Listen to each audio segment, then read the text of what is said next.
Oh, I need to turn my Twitch volume off, which it is.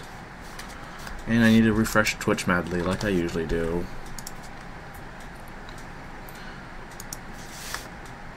Okay, we live. F5 dat. Looks like it's good on my end. Yep. See me. Okay. See me Hello, or see me? everyone. Welcome to Top Clack, and so sorry for the late start. Just a few technical difficulties, but everything is, as the kids say, hunky-dory. I am Man of Interest, joined by my usual co-host, Brian, and our guest for today is TheSirCheddar. Unfortunately, Bektor is gone today. He is partying in LA, you know, just being awesome and whatnot. TheSirCheddar, Kevin, thank you so much for joining us on Top Clack today. How are you doing today?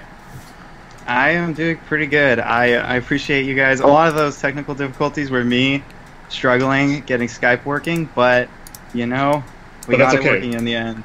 We don't talk about that once the show starts. We're good. We're good. We're here. We're all here now. We're doing podcasts. We're supposed to have audio issues on this show, right? It's the standard. It's very, very normal. You're welcome, man. Kevin, please give us a little bit of background information about who you are and what you do around this community. Okay, so my name is Kevin, also known as SirCheddar or TheSirCheddar on Reddit because somebody took SirCheddar as a name. That's not cool. So sometimes he gets tagged when people try to talk to me, and he just like rolls up and he's like, "What are you guys talking about?" I've seen that in like several threads too. Yeah, it happens more than I like to admit, but I like when he plays along. He's learned. Yeah. So I guess as far as keyboards go, I'm a keyboard collector. I am a co-host of the podcast, The Board Podcast. Our website is theboardpodcast.com. We run a weekly podcast where we just talk about keyboard stuff as well. At one point, I was doing some things with artisans, making artisans for a little bit. I'm not doing that anymore, though. I've been participating in meetups and stuff like that, and I just try to stay around the community, help out, participate when the opportunities arise and such. Awesome. So we've had Don or Flayrad on in the past, so now we are up to 2 of the 4 The Board hosts. We're working our way through them just like they worked through us. Actually, no. Get Huey on still. I was about to say, I wasn't sure if Huey had been on or not. Not yet. All right, soon, hopefully. Yeah. We're really hoping in the future to do, I've been talking a lot with Don about this, to do a crossover episode between Top Clack and The Board. Like an actual, like, Top Clack X The Board. I think, as well as that, we should do an episode where Top Clack hosts The Board, and The Board hosts Top Clack. Like, it's a 180, like right? Yeah, an Inception kind of thing. Okay, I like it. I like that. I like where you're going with this. Speaking of The Board, Kevin, how long has The Board been going now? You guys have been almost... I think we just blew through 9 months. So it's pretty cool. We missed our 6-month anniversary. We didn't do anything for it, but once we hit a year, we're gonna do something interesting. Are you sure it hasn't been longer? I kind of swore that you guys were older than Top Clack. How old are you guys? Our 1 year is in August, end of August. We're about to turn 1, but I'm pretty sure Don started The Board before Top Clack started. I think so. Yeah, I think we like started the same week. It was like very, very close. Or maybe like the same 2 weeks. Okay, maybe I'm wrong then. Maybe we're closer than we think. Because me and Don talked about this like a week ago, or a few weeks ago. Maybe our calculations were wrong. Might have to crunch the numbers again. Get those spreadsheets for us. We'll get our guys on it. Yeah, I'm gonna have like those like when they're doing like the investigations for like serial killers, and they have like on their walls just like all these all the string pieces of string, and it's just gonna be like month to month with like Brian's face. It's just my face. Actually, I watched a movie last night where they did that, like that whatever that thing is. I don't know what that's called. There's probably like a name for it. Yeah, I don't know what it's called either. Anyways, do it. So as a lot of you probably know, The Seattle Mechanical Keyboard Meetup just happened about 5 days ago. That was on Saturday. All 3 of us were there. So all 3 of us were knee-deep in all the good stuff. So let's do a little recap there and talk about what that was like for all of us. Okay. Sound good? Yeah. All right, Hugh. So you flew in from California. I did fly in from California. I flew from Fresno International Airport to Seattle Airport, which is cool. I got picked up by the average one, James. He's a great community member, and we hung out with you, Brian. That's about it. That was my Friday, and then Saturday was the meetup. Oh, the meetup was great. It was amazing. I think Brandon said we ended up with 220 plus total attendees. I think there were like 222 confirmed people. That was out of like 260 RSVPs. So actually, percentage-wise, a pretty high turnout. Pretty good turnout. That's definitely like the biggest meetup that's ever happened. Oh yeah, so that's pretty awesome. Oh yeah, definitely. I mean, it was great meeting like so many people. It was great seeing so many people again, like seeing Brian in person again. I mean, sure we talk every week, but like seeing people in person is such like a bigger difference.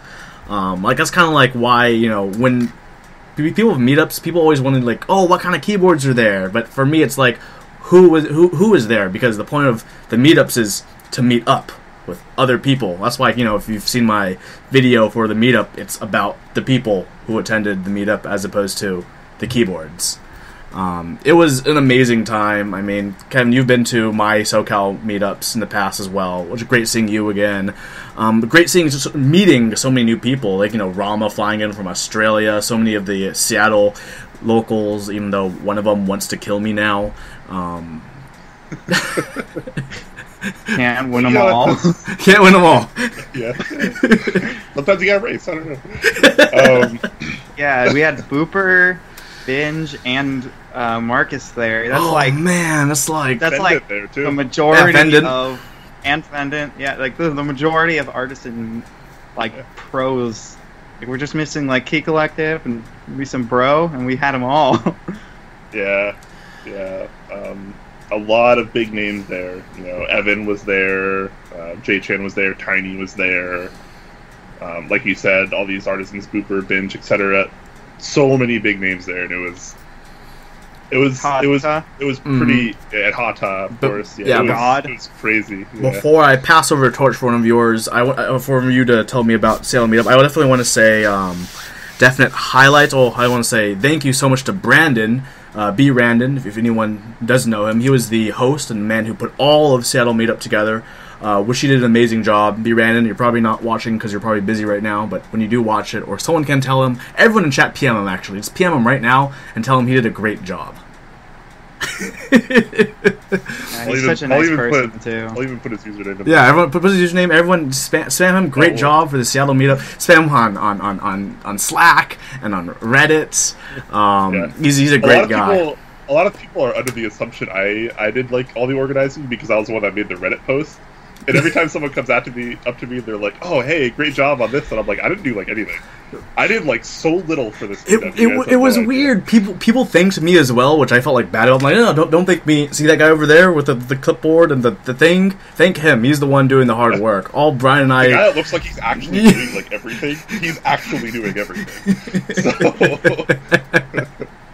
So anybody with the pink badges. Yeah, all the volunteers, thank you so much. I know the greeting table, like Ethan, James was there.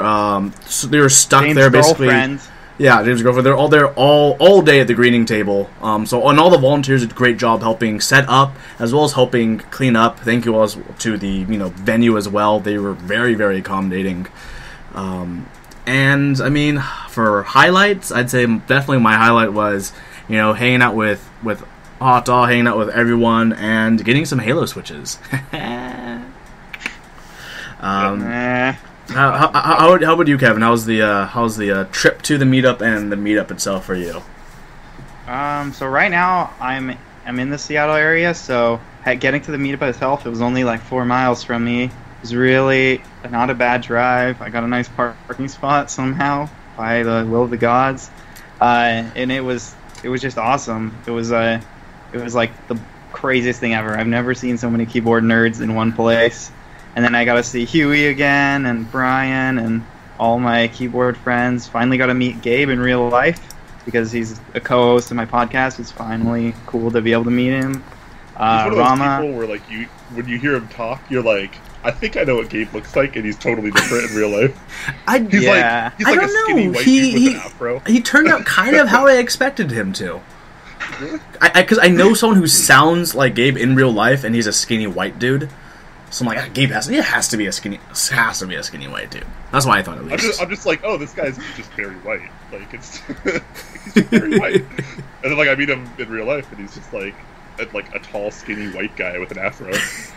I'm like, what? Yeah, I don't know. It's like I can't really put it all into words, but it was just like the best meetup ever. It was such a cool weekend, and I'm very thankful for the people who put in a crazy amount of work to organize it. I mean, they really had everything organized, and they like had all the bases covered. So they did an awesome job. I just can't thank B. Randon and the rest of the organizers. I think Jetpack Tuxedo helped out a little bit. Oh, he did. He helped a lot. So all of a lot bit.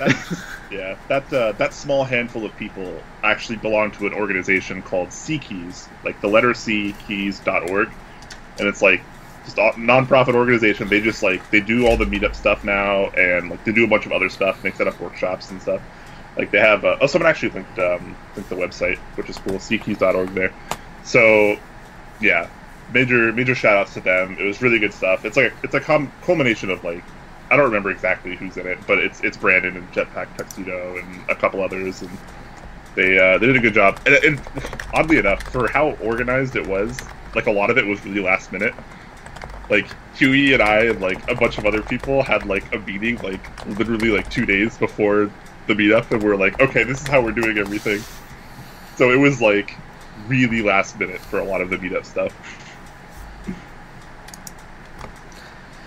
Yeah, that's crazy. So Kevin, what was one or two of the ultimate top highlights at the meetup for you? That's a good question for all of us too. Don't worry, Kevin's just gonna freeze. Having Gabe and Enzo. No, is my voice still coming through? You're breaking up pretty hard. What about now? You sound fine now. Okay, say that again. Okay, cool.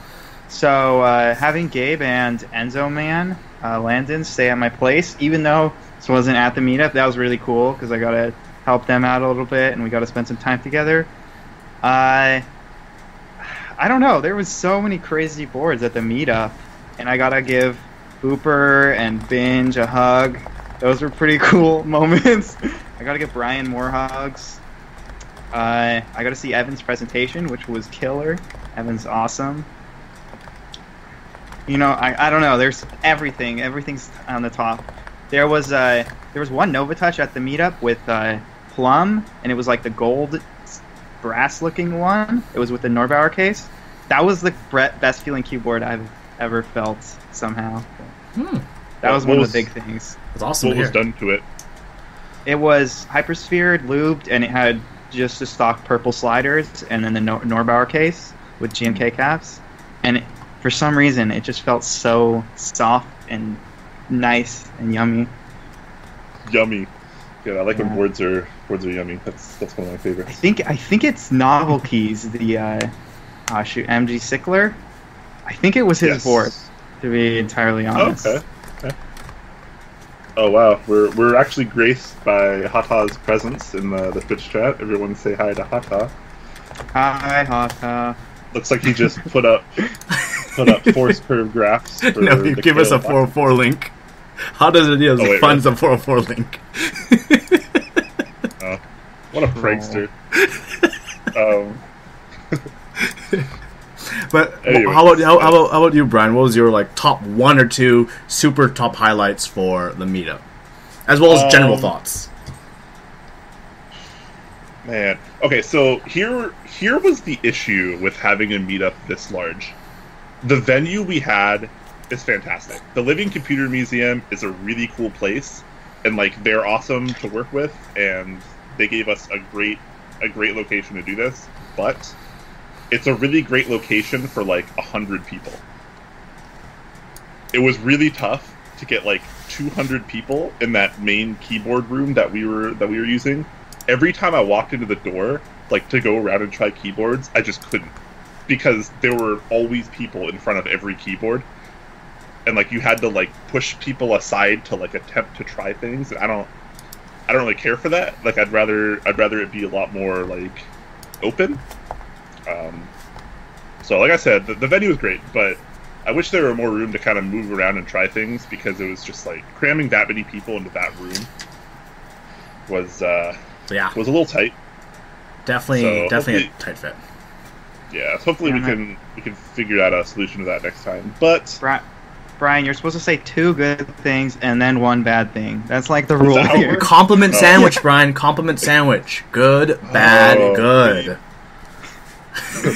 kind of like when you say stuff like, that shirt fits your figure very well. it's like a backhanded compliment, kind of. No, but definitely good things. Obviously, all the people were awesome. The turnout was great. A lot of really cool, important people were there. Talking with Hata was definitely one of the highlights for me. Like, I mentioned it like the other day, I think. But like, you know how like when people are talking to you and like you don't care about what they're saying, so you just kind of tune them out. And like but like they're really good at talking. They just keep talking, so you're just like whatever. Hata's like the exact opposite of that. So like when he talks, like you just want to keep listening, and you want him to talk more and faster, because like you want to try to take in as much information as you can. Okay, Brian. It's like the weirdest phenomenon. So I forgot, you were arguing with someone about like the best way for SMD soldering, hot air or fine iron solder tip, right? I was hearing about that, right? I think I was part of that discussion. You're part of the discussion, right? So I brought up to Hata, and Hata's like, no, those are both wrong. Those are completely wrong depending on your SMD component, because he is like soldering tweezers, so he can solder in. He can like use the tweezer part and solder in like 2 sides of like cool small SMD components. He was just going on about keyboard construction to me. I'm like, this is amazing. Did you guys know there's a keyboard that was built that works acoustically, that detects sounds on the keyboard with a rubber band based on how the key hit the rubber band? And it's a keyboard that once existed. It's crazy. And now Hata is continuing on by dropping us with all these, force graphs for all these box switches. So yeah, like I felt like I learned so much just like being around him, like. Because, like, the guy is just, like, constantly talking, but, like, you want him to be doing that, and it's really cool. And, of course, we all had some drinks the next day, and, I learned a lot more, and had a lot of cool stories from Hata, and a lot of vintage news from the keyboard community. I thought it was a really good time. The vintage news is always hilarious. That was definitely one of my highlights. My second one was like meeting Booper, like hanging out with Booper. Like she gave me this key walk, and I was just like basically crying because I had wanted a key walk for so long, and I had it's always just been out of my realm of attainability because they're just worth so much, and I'm just like, I have nothing for this, like I can't. So it was really, really awesome to get one of those. Then like we hung out with her the next day and had a really good time. Let's see what else. Actually, one thing that a lot of people probably weren't thinking about too much is so there were some X60s at the meetup. Spoiler alert: Huey and I have our X60s now, and I was kind of looking around. Fendant was there. He had like 2 of them there, and I was expecting the X60s to like really be beaten to hell, just like totally like destroyed, like everyone has been complaining so hard about, and like none of them are. Like all of them are actually in pretty good shape. And even mine, which is like supposedly the worst of the dark gray HHKBs, like looks like totally fine. There's like 2 like very minor scratches like there that you can't even see unless the light hits it right. And like it's so I got that the next day or whatever, and I was just like so happy about it because I was expecting to like have to repaint it or figure out some kind of way to rework it, but like I'm totally just gonna leave it the way it is because it feels and looks awesome. So yeah, definitely happy about that. It was a really exciting weekend. I had to like totally flip my sleep schedule around because normally because normally I go to bed at like 6 or 7 a.m. Pacific time, because I work until like 4 and 5 sometimes. So that's just like my thing. Like I wake up at like 2 or 3 p.m. That's just like, that's my life. And so like this entire weekend I've been getting up at like 8, 9 o'clock a.m. and it's been like really, really tough on me. So I'm really glad to be back to my night shift schedule, even though the weekend was like absurdly fun.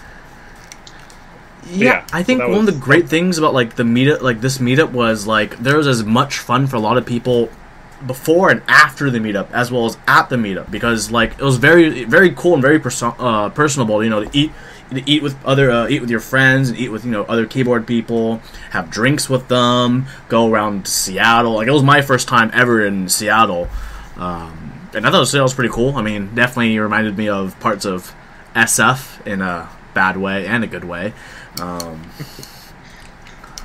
But I thought Seattle's a little sketch. Oh yeah. Like so, don't drive in Seattle. So Brian lives in Bremerton, which is across the river. So James and Brian know the story very, very well. The average one. He was one with me when we hung out with Brian. The first thing we see when we got off this ferry, this 12-year-old girl, she looks at us, she keeps walking past, she busts out her Heelys and slides like 20 feet, and we're just like, what? We're not cool enough. We're not cool enough to be here. Heelys are so underrated. For those of you that might be too young for this, Heelys are shoes that have like built-in wheels that you can like kind of kick out, and then you just basically skate. It's quite intense. Do they still a lot of make people? Them? I think so. Probably. Yeah, they're probably still a thing.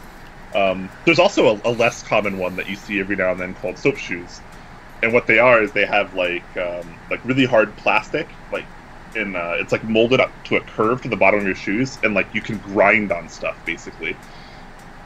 Like people out here do that too. Do they have meetups? Is there enthusiasts? There's probably, actually. I wouldn't be surprised at all if there were Some Heely meetups. Heely World Championship. Yeah, is there a Heely market? I kind of want some, to be honest. Moderators. Oh, NB Surfer's got me in the chat. Soap shoes, yeah. See, they're not totally irrelevant. Uh-oh. Kevin, are you still alive? You're frozen for us. The next big thing. Oh, wait, is he unfrozen? He's laggy a little bit, but... Am I dead? Am I alive? I think you're back alive, I think. You were dead for like 20 seconds, but you seem okay. Yeah, okay, you're back alive. I do have an Ethernet cable like right next to me, so if that keeps happening, I might just do that. You should just plug it in anyways, because... I don't want it to like reset my internet and then get completely disconnected. It's true. Fair enough. Right, next time it disconnects, I'll do it. I'll umbilical. So anyways, overall, it was a really cool weekend. Definitely a lot of fun. Again, like we always say, if you have meetups in your area, go to them. Just go to them. Doesn't matter how big or small Midwest, they are. East Coast, South, Europe. I don't even know how the best described regions of Europe, but Europe, Asia, wherever you are, if there's a meetup near you, go to one. If there isn't a meetup near you, but you want there to be, try yourself to do an interest check. Try yourself to host your own meetup. That's how I started. That's mostly how Brian started for meetups. My first meetup was 8 people because I threw out, hey, who wants to talk about keyboards?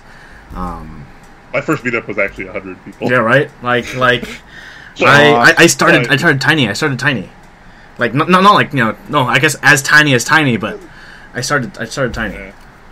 Actually, I kind of scanned through some of her stream like a couple days later, and it's funny because like she walks around with a camera for the stream, right, or her phone. She uses her phone, and like she's so short that like when she like the view of her camera is always at everyone's butts.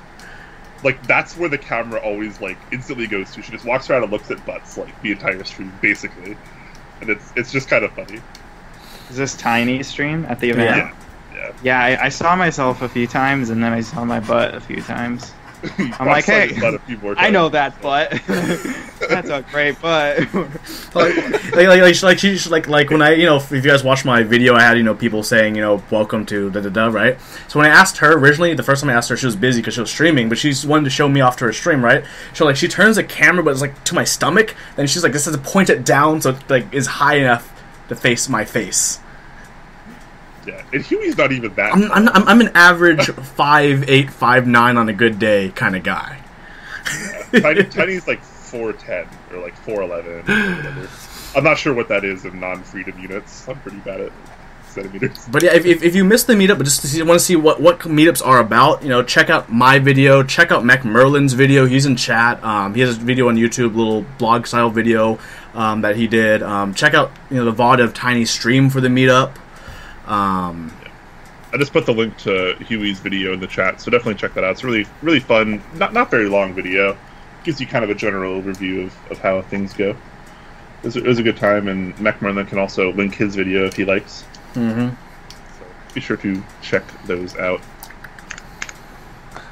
So, is it time for the news? It's time for the news, Huey. Take us away. It's time for the news. Let's switch over to Top Clack News Viewer mode. I should make it like a Top Clack symbol, spin like the old Batman symbol from the cartoons for this. I'll do it in the future. Yeah. I need to recenter your camera. Oops. Kudos had suggested to me earlier today that we add sound clips to differentiate the segments. So we'll have a little news sound clip.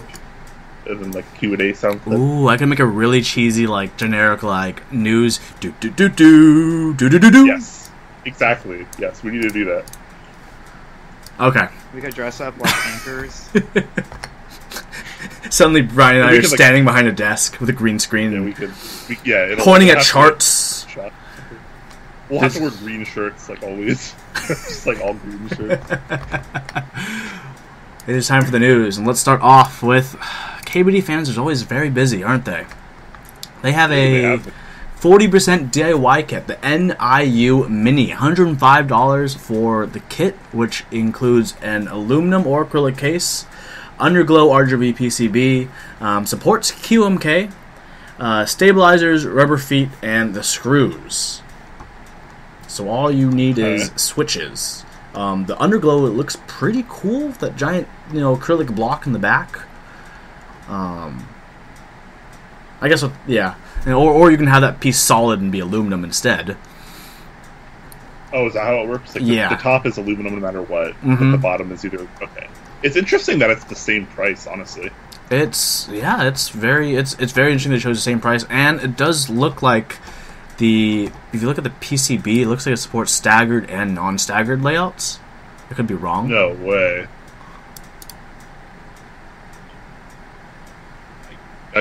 Look at maybe? look at the second and third row, where the modifiers are on the side. There are a lot of holes in that PCB. I don't think it's not ALPS. So I'm pretty sure it's multiple. I mean, they only give you the plate for ortholinear. It looks like, but I read a little bit about this. So did I. Yeah. I can go. Yeah, there's some drama associated with this. So rumor has it, or Dave claims, he was the one who hired a PCB maker to make this PCB. It's the same PCB he's going to be using for the Mech Mini, which supports both staggered and ortholinear. But supposedly, the PCB maker went behind his back and also sold the design to KBDfans. I can't confirm nor know if it's true or not, but that is a little bit of drama surrounding it. Interesting, yeah. Because the Mech Mini 2 was teased quite a while ago, and we knew immediately that it was going to be both staggered and ortho. Mm-hmm. So that's, okay. That's a head-scratcher. But, so with this case design, because it supports both ortho and staggered, does the case, can you have the case function without the plate? Plate, PCB mount. Also, why not? Just solder things carefully, unlike me when I do PCB mounts. Or just use PCB mount switches. Yeah. But can you screw the PCB into the plate and it doesn't like only mount on the, you know what I mean? Yeah. That's a great question. Yeah. Well, because I, for example, I couldn't build my XT50 without a plate because how it's held up. So actually, the way it looks like it's a two-part design where the plate is actually part of the top of the case. Yeah, so I don't see any holes for the screws in the plate. Yeah, which is usually those types of case designs are like the ones that wouldn't support it. Yeah, so it looks like you cannot use a staggered layout here. You have to use ortholinear. So that's what it looks like to me. So I mean, while it's cool that it supports both, you'd have to get your own plate custom made, right? Because they're not including them or offering them. If you wanted staggered. Staggered, yes. Yeah. But it looks like I said, it looks like the top of the case is actually like part of the plate and vice versa. So like the plate is integral. It's like integrated into the actual top of the case. Yeah. Yeah. Is what it looks like to me. Obviously, I don't know because some of these pictures don't really show it that well. Oh, so you're thinking like it's part of like the high profile-ish case, like it's connected to the metal. If you scroll down towards like the middle of the page where it shows the shells and it shows it silver, black, and titanium gray with all the colors. Like that looks like the top housing to me, and it looks like the plate is actually part of that. But I could be wrong. Maybe it's screwed in from the bottom and we just can't see it because there's not an angle that shows it. Yeah. Who knows? I mean, it's basically, I guess, a very, very, very budget version of the Mech Mini. Yeah, I think comes down to it. Pretty good. Okay, look, when you have like an aluminum shell and it's high profile, I think it just looks good automatically.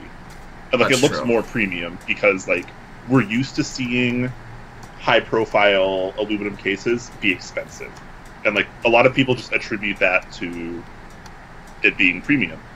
So, you know, now we're carrying that over, and we're starting to see boards like the Tina and that one XD60 case that was run on Massdrop recently. Like they look pretty good. They're like only $100. Yeah. So this is kind of part of that movement. I think the case looks pretty darn good in my opinion, aluminum or acrylic on the bottom there. I think it looks pretty good both ways. The price is pretty darn reasonable. I hope this isn't an issue with PCB where they basically stole it from Dave, because here at Talk Clack we tend to really like Dave because he's a very nice guy and he supports the show. So I would I wouldn't support buying this board if that were the case, but if there is no drama involved in that whatsoever, then it seems pretty nice. Yeah, Dave is awesome, but board is awesome too. So I don't know. It's up to the customer to make the choice, I guess. It always is. Battles. It always is. So moving on, let's see. Oh, Massdrop is a bit of a tease with a Massdrop X Mito XDA Godspeed. Godspeed was a very popular, albeit God-slow, set, now being produced in XDA. Classic.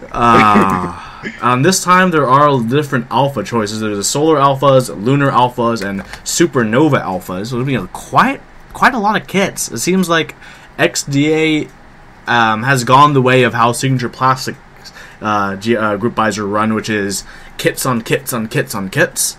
I mean, I guess there's a lot of color options people like. You know, you get the Ares 40 icon or the Apollo if you want, you know, the orange or blue mods. It's XDA, so I don't really care that much. A couple things to note here is because it is XDA, we're hopefully not going to see that like super premium price, kind of like we would with an SA set, for example. So hopefully we can get kits a little bit cheaper here.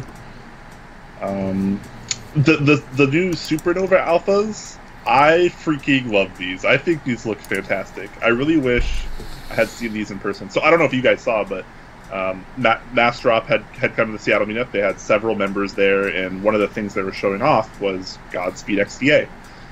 They had a very basic kit layout on like a stock poker board or something. So we didn't really get like a full effect of it, but it was still cool to see in person. I really wish we could have seen these Supernova.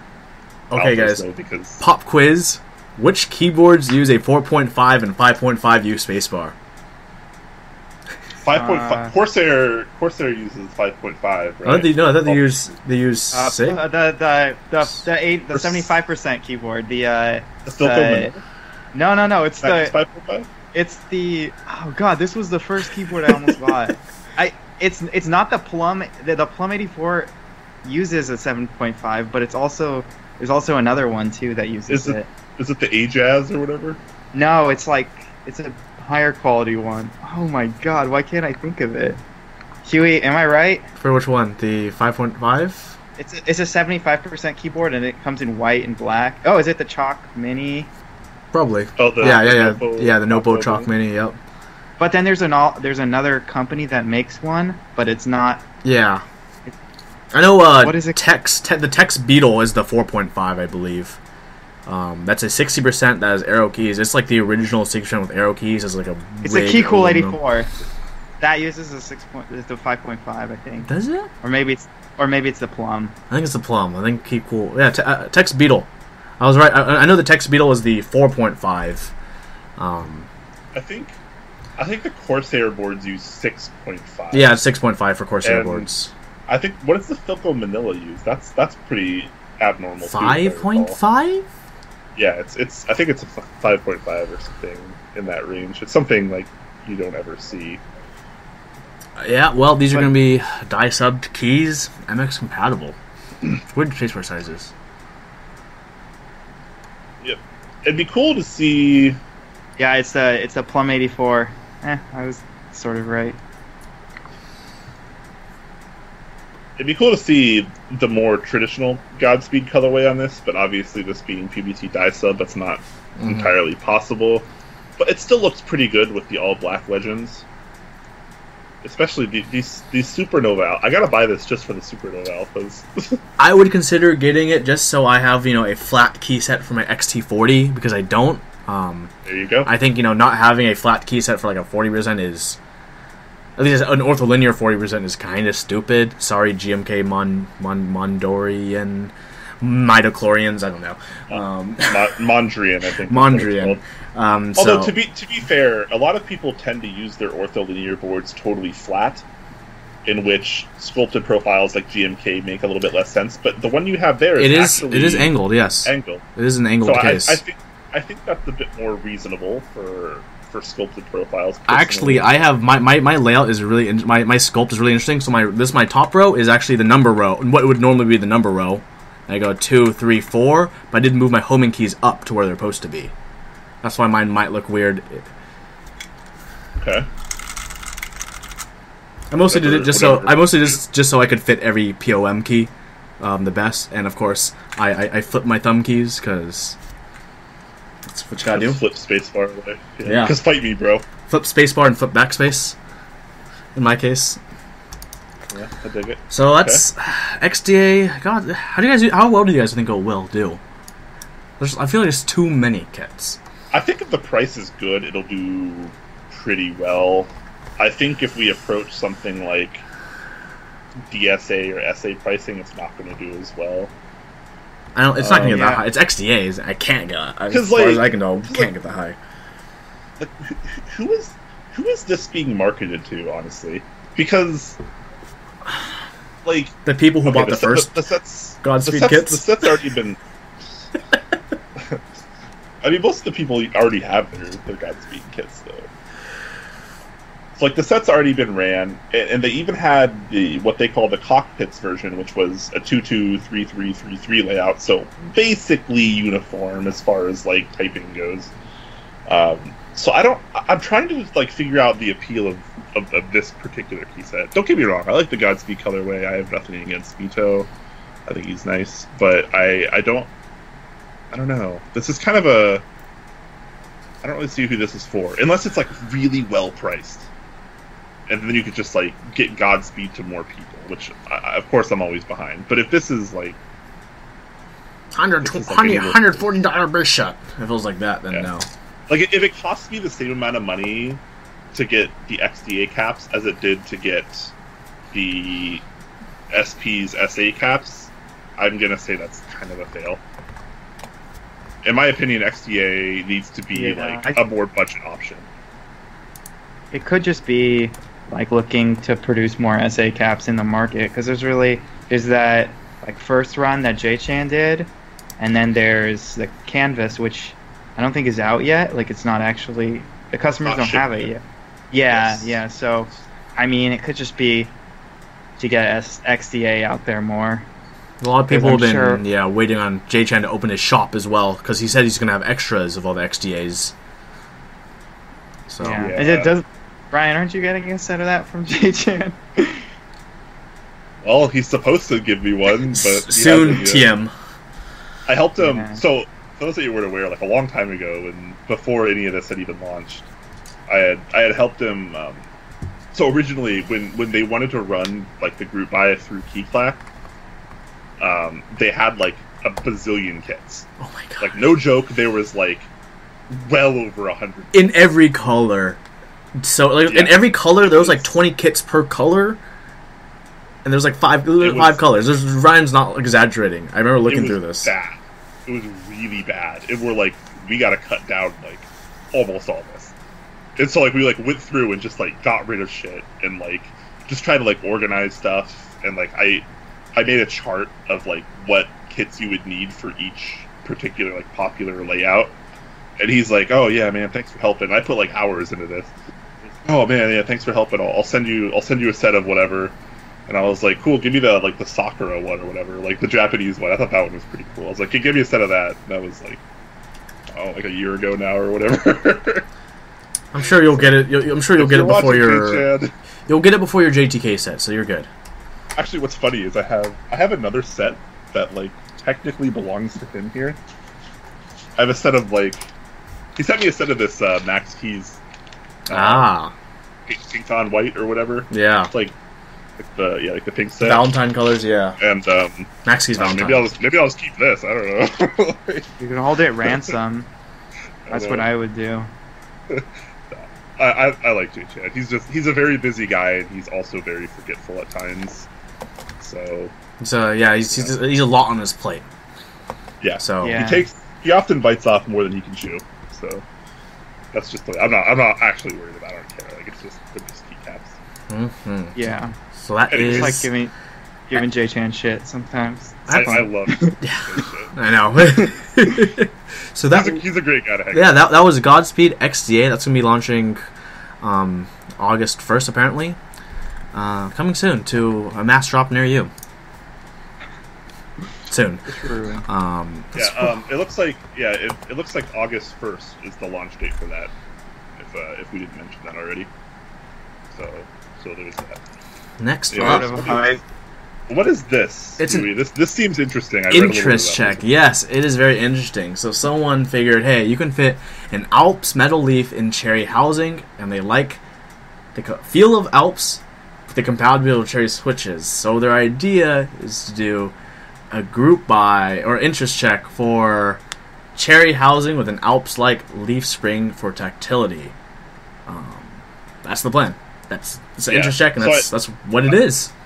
Yeah, that's about as simple as it gets. So I did read through this a little bit earlier, and it looks like I couldn't actually tell. Is he trying to make full switches or just particular leaves that you swap into your existing cherry housing? Just leaves. Yeah, the leaves, just to drop in. Okay.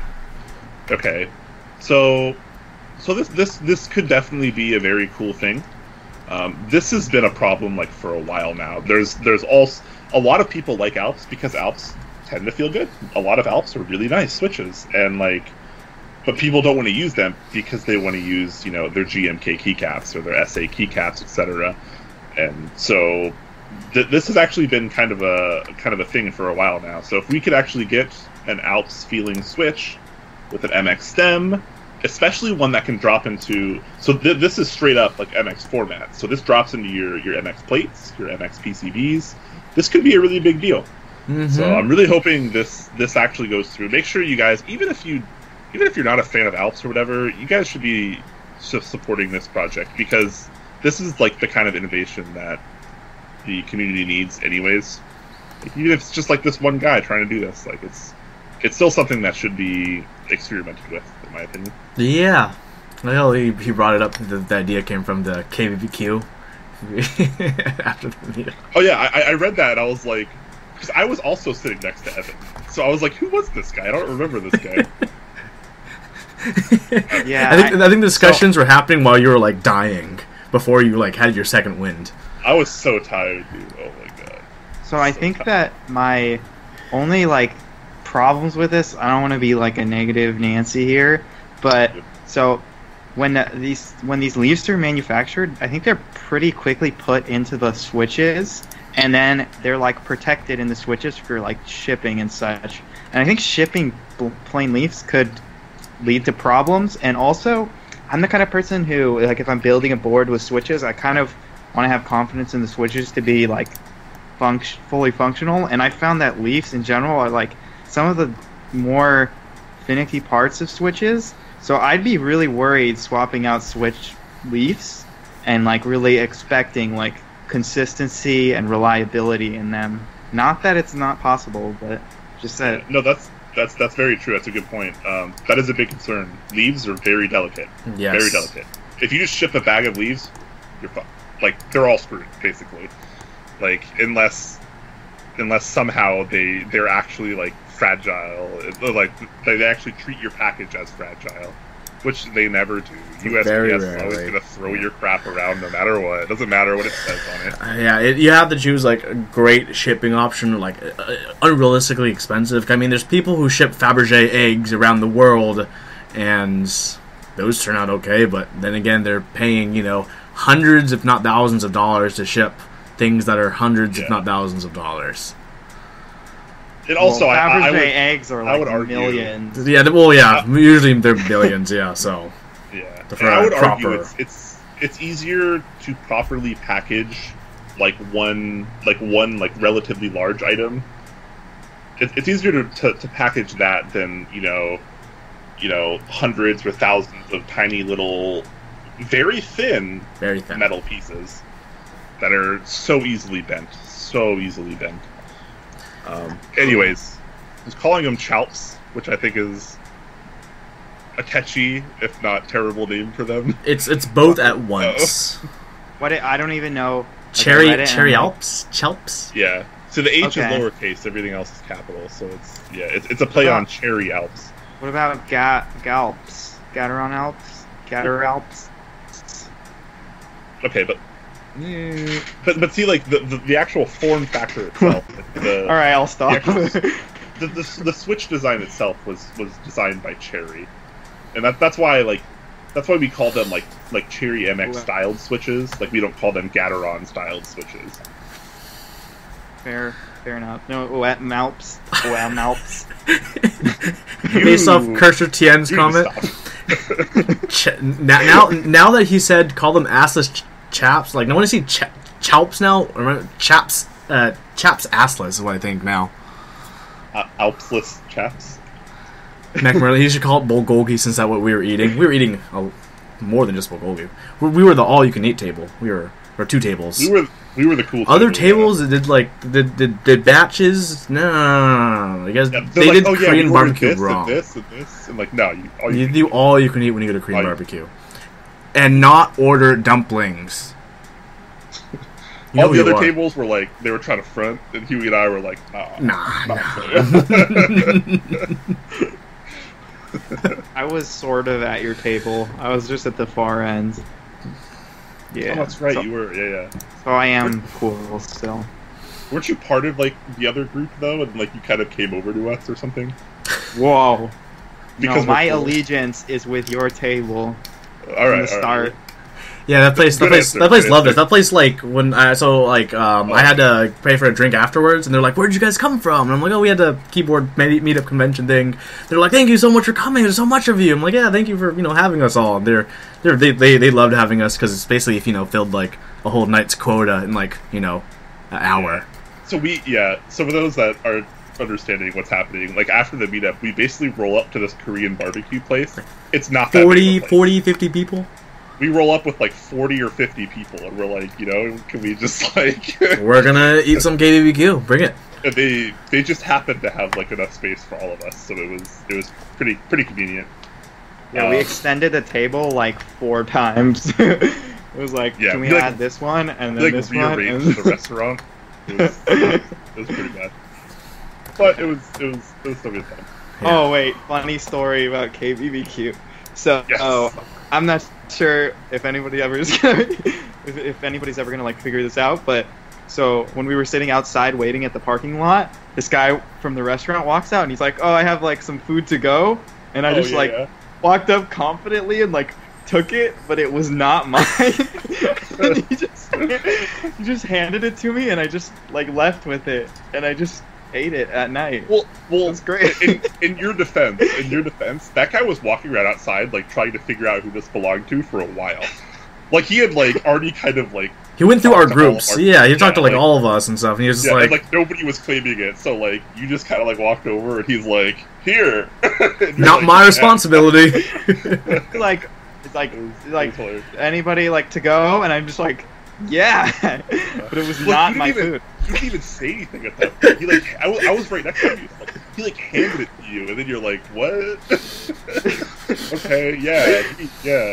It was awesome. That was awesome. That was great. What was in there, by the way? Yeah, it was. So I like don't know the names of KBBQ, but it was like almost like pizza bread, which it had like vegetables in it. I don't know like what it's called. And but then it was good. It was. That's all that matters. So. It was dank, and then it was like these like kimchi, like fat noodles. I don't know KBBQ. Damn, you got the hookup. Yeah. Okay. It was a great success. Yay. Anyway, let's try to taper back to this news here. Next, so definitely check out this ChALPS. Yes, ChALPS. Give him the feedback. Fill out that form. Hopefully he can figure out those logistic issues. Yes. Moving on. Yeah. So, Maxkeys.com is doing a group buy for the 96 key. A lot of people have been really loving the 96 key layout. Everyone's been, bit tired of waiting for the Kira, or they're tired of seeing other people's ZZ96s or Red Scarf 96s, and I think the hype has been building up for people wanting another 96 key. So Maxkeys is doing a group buy for the 96 key. Pretty standard. Mm-hmm. Yeah, it's pretty generic looking, all things considered. It reminds me a lot of just like an RS96, like the high profile all aluminum RS96. It kind of reminds me of a Welfare 96, but with a better case and a switch top removable plate, which is basically that's what it is. It's $165 for the full kit. Okay, and that comes with. That comes with aluminum case, aluminum plate, color will be matched to the case, aluminum feet, color will be matched to the case, a black/gold PCB, genuine PCB mount cherry stabs for 6.25, not 7. That makes sense, I guess. And colors offered will be black, blue, red, silver, and titanium gray.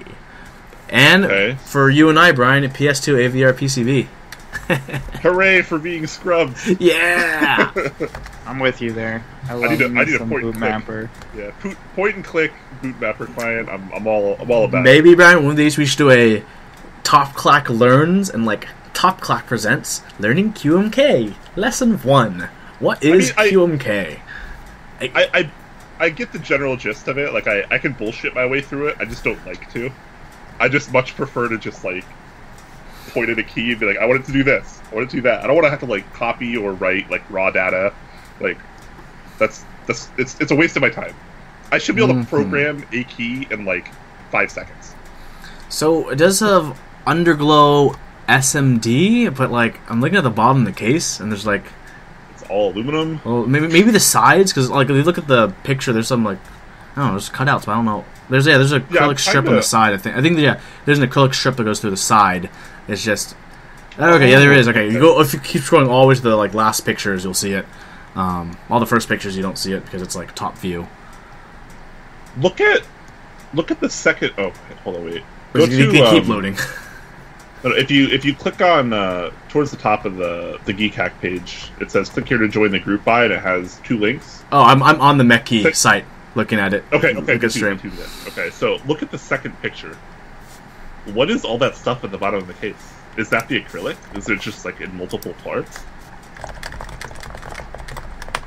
Yeah, I guess so. Yeah, it'll be all the parts at the bottom. Each acrylic piece, instead of having like one giant acrylic sheet, they have acrylic pieces for different sides. Kind of like what they did with the Viper, I guess, but more rudimentary.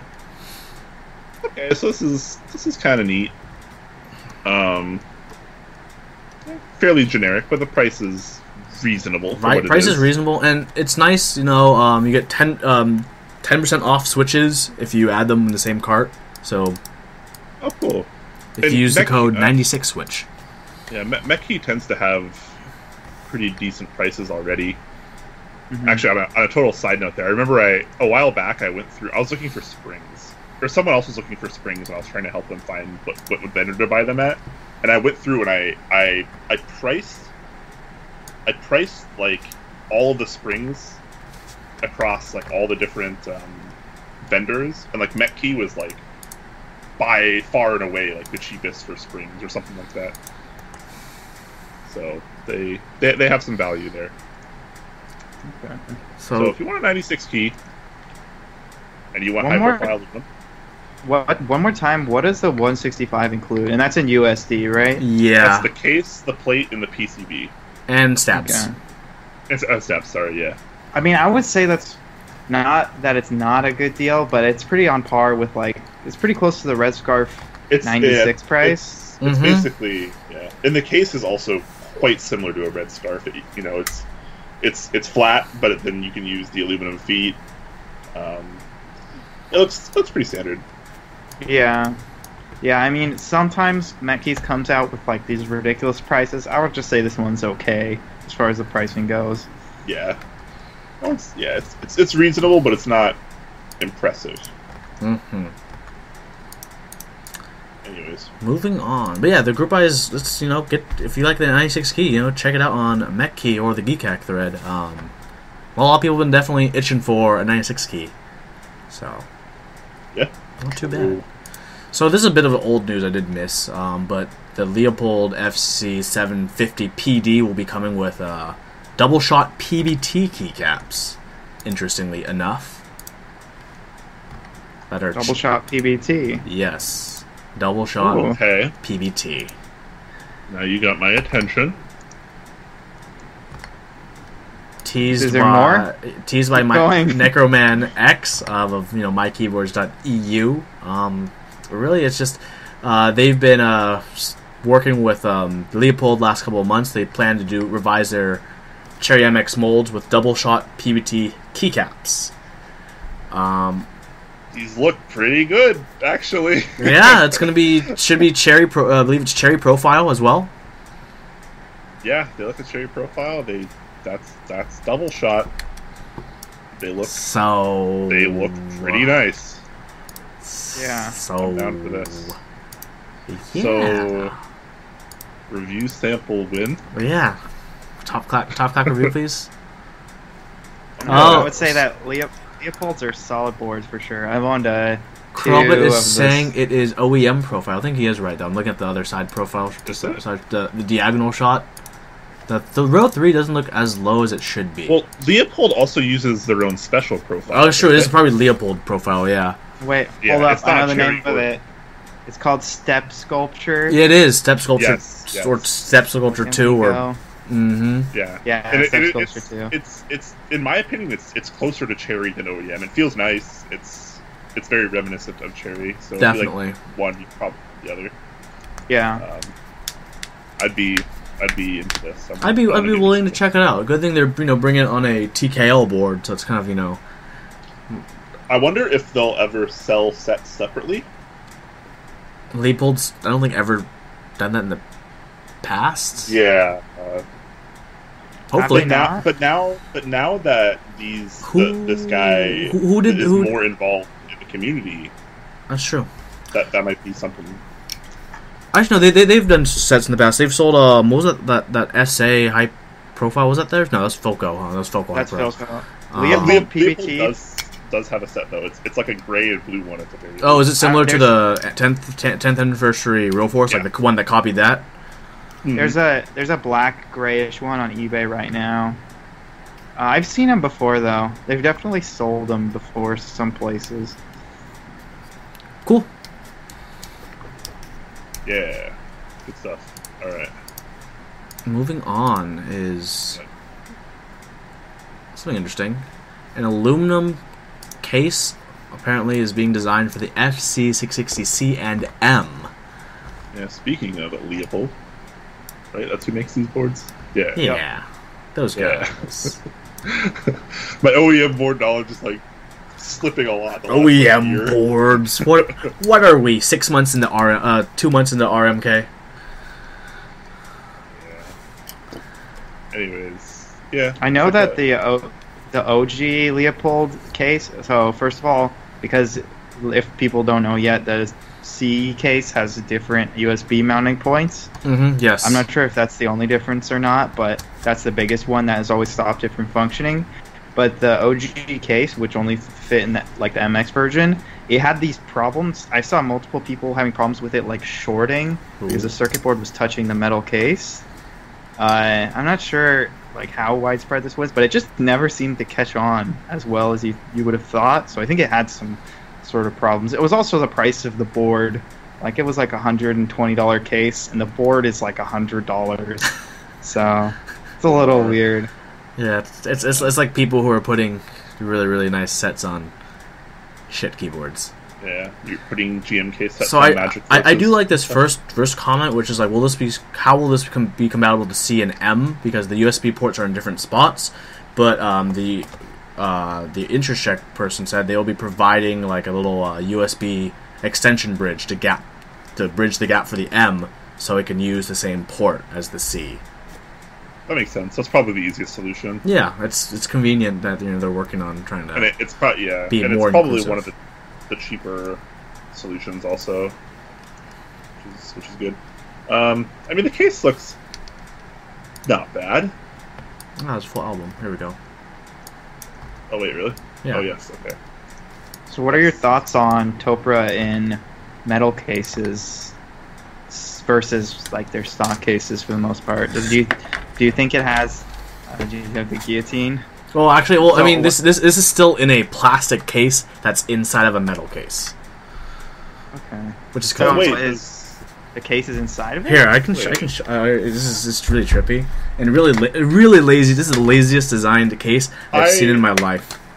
I am not aware of how this works. Really? You guys aren't?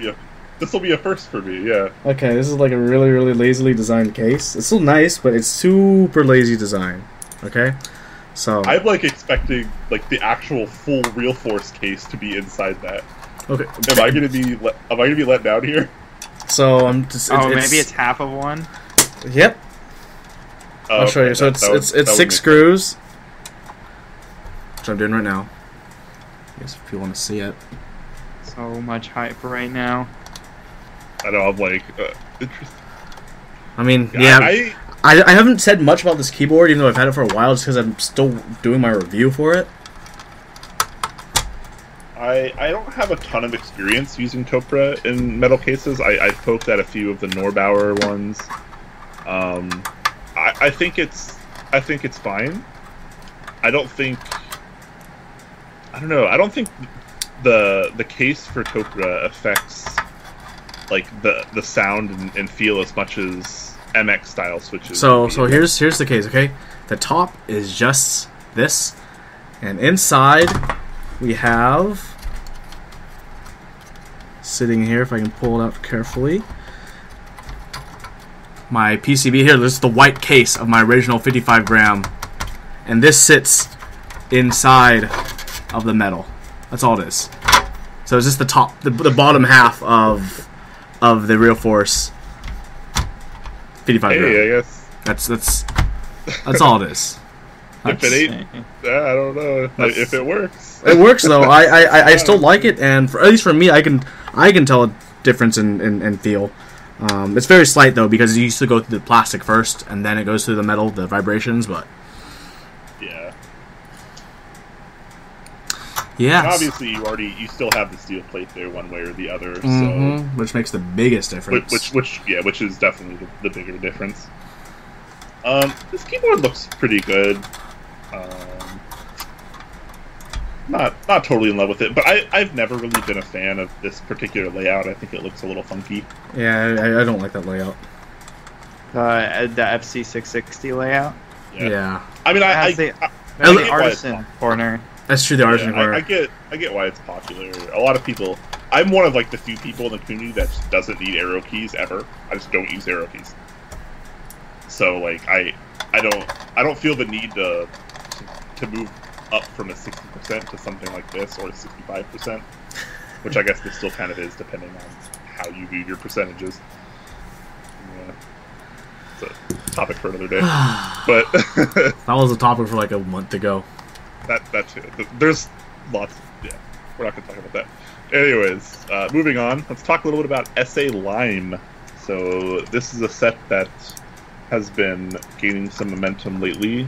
This is done by King Nest T, who is pretty active in the Chinese community. He does a lot of work with J-Chan too over at Clack, so to help ship out Asia orders, stuff like that. So as far as I'm aware, this is his own set. This is his design, not anyone else's. So pretty cool stuff. He's got the whole lime thing going on here. He's got some novelties with a little. What I'm assuming is a margarita. He's got a salt shaker too, so I'm just assuming the glass is like a margarita kind of thing. How do you like them limes? So I was talking to him about this earlier today, and he's a really nice guy. He was super stoked to like talk to me about this set.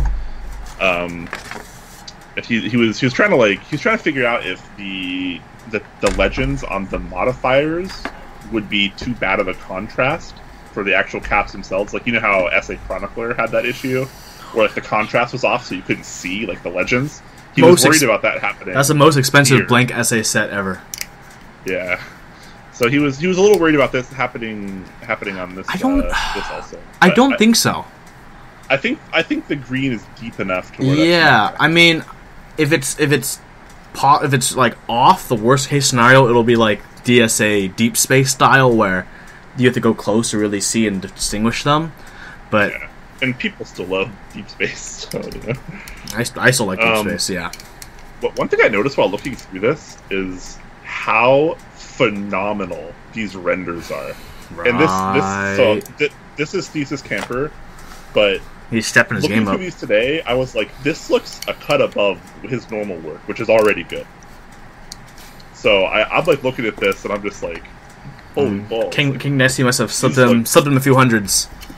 These look amazing. And, you know, I'm actually kind of a fan of this key set, to be quite honest.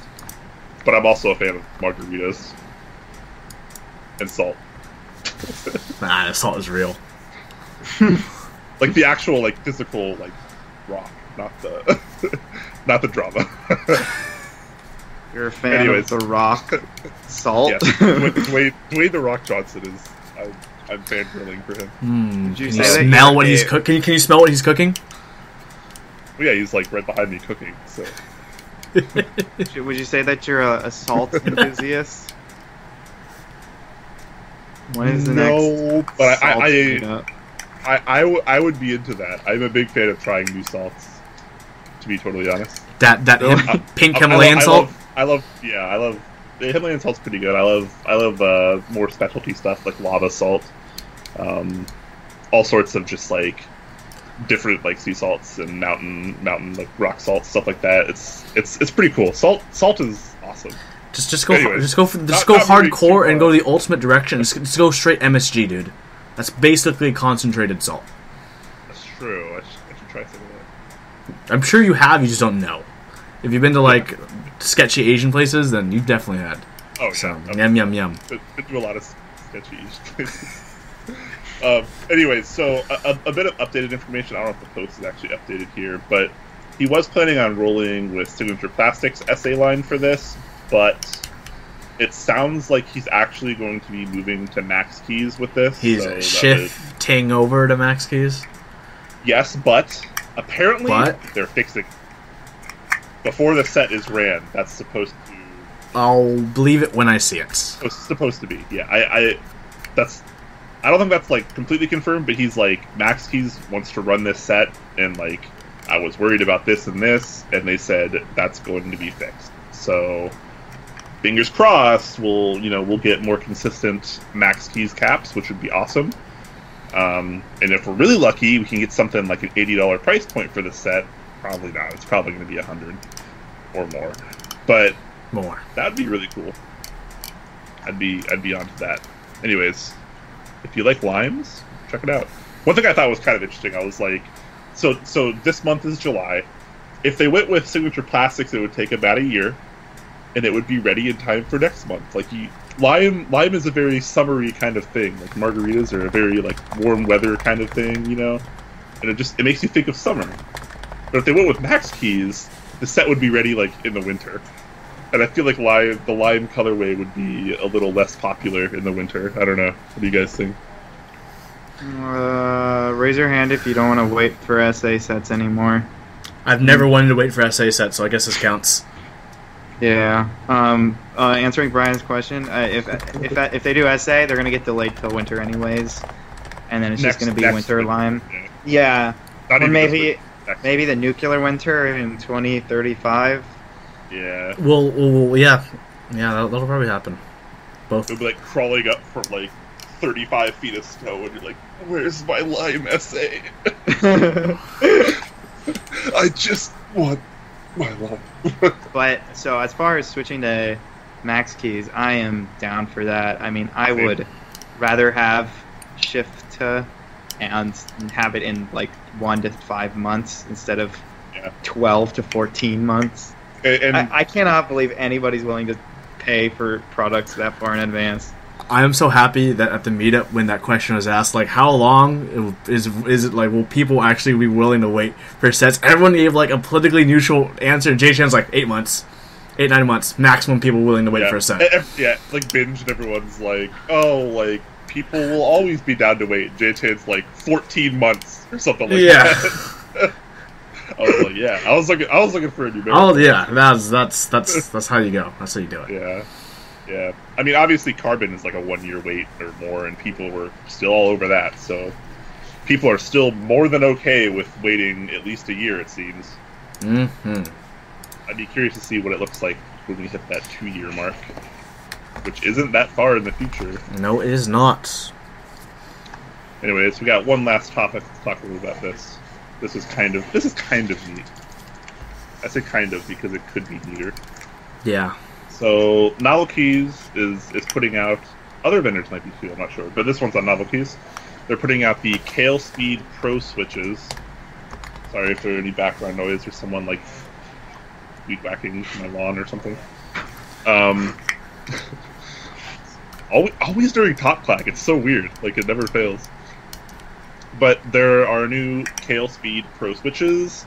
There's the Kailh Burgundy, the Kailh Purple, and the Kailh Light Green.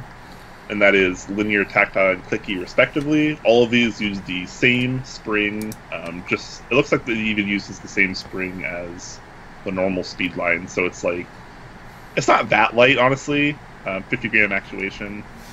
It's not that light, but it's not like that heavy either. The difference I've noticed in this is they are 1.7 millimeters of travel for operating force, as opposed to 1.1 and 1.4 on the normal Kailh speed line. So I think that's the only difference. I'm going to try to get a sample of these, and just to see if there is anything else. Otherwise, we might just be looking at essentially slightly longer travel versions of the copper and silver and bronze. Yeah. And if that's the case, I'm a little less interested in it, honestly, especially because the box switch is really good. I like that question. What makes them pro? Yes. So I think the naming is kind of silly here. These are pro switches. Are you saying no amateurs? No amateurs here. Yeah, I guess I am. The only difference is the travel and the color of the stem, as far as I'm aware. These have more travel than the normal speed switches. I don't understand how these are the Speed Pro. Shouldn't it be the other way around? Yeah, like if you're more Pro pro, speed. unless you need, all that double tapping. Because all that these fingering. ones are in between like our normal usual 2mm travel and the speed switches, which are like 1.1 to 1.4mm travel depending on the switch. And these ones are in between that. I don't know how that makes it pro. I think they're semi-pro. Maybe they're. Yeah, These are these are the minor minor leagues. These are minor leagues right here. These are the minor leagues. Like they need to step up the game if they want to, get into the majors because I dig it. Precisely. Dodgers. Anyways, these are sold in packs of 10. They're $2.80, so that makes it 28 cents a switch, which is a pretty reasonable price. So if you're interested in checking these out, or maybe you just like the color of the stems. Lots of new colored stems out lately. Yeah, there's so many switches now. I haven't even felt insane. them all. I'm just waiting till It's someone crazy. creates like a holographic stem. We're running out of colors. This is a holographic stem. Like a Pokemon card. Exactly. I was about to say in before clear stem, but Wu-Ting has the switches that have the clear stems. What are those switches called? Oh, Flare Tech. Flare Tech is the brand. Okay. They have clear stems. Yeah, You what get what colors are we missing? Predator stem. It's like the color of a predator, which like when they're invisible, it just like refracts light, and then it kills you. We've seen like They should have a black hole stem. A black hole stem that just absorbs all the light near you. RGB stems. Do you think artisan stems are gonna ever be a thing? I hope not. I don't know if I should say this, but Juan's Bus Gamers made a few. That was I the made first thing one. I thought I would think of. Yeah, They probably, because they wouldn't be POM, they probably wouldn't feel quite as good. They'd probably feel pretty scratchy. his goal was to like polish the shit out of like a palm stem, and then try to make it like a super smooth. Because his casting is like it basically mirrors the finish of whatever he's like casting from. So that was like his goal, was to create like a super smooth thing. I'd be interested to see those. Well, they are in stock. All right. Fair So enough. if you're interested in trying out these pro, if you're ready to go pro, then these If might you're ready be to be a pro gamer, check these out. I don't know about. I'm ready to be a pro gamer. So Brian's ready. Brian's going to he's doing the ESL coming up, and Brian's just gonna I'm he's competing at all the things. all the games. He's gonna get a 5K every round in Counter Strike. He's gonna do the best ultis in Overwatch. I play all the games. Yeah, it's so good. He's gonna do whatever What? people do in Rocket League. Well, could we do like board versus top clack like gaming? What Well, games? originally we were gonna do Overwatch, right? Wasn't that a thing? Yeah, But like, I- do any of you even play Overwatch? I was like almost platinum. I was like 3,400, and then I quit. 3,400 is diamond. 2,400 is. Okay, 2,400. almost flat.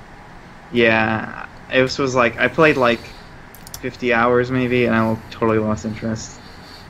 I'm really good at StarCraft, so I was Masters League for a bunch of seasons. Wow, that's impressive. So, So we're not playing StarCraft then. so if any of you want to play in StarCraft, we're gonna play like Uno or like some like Uno? kids card game.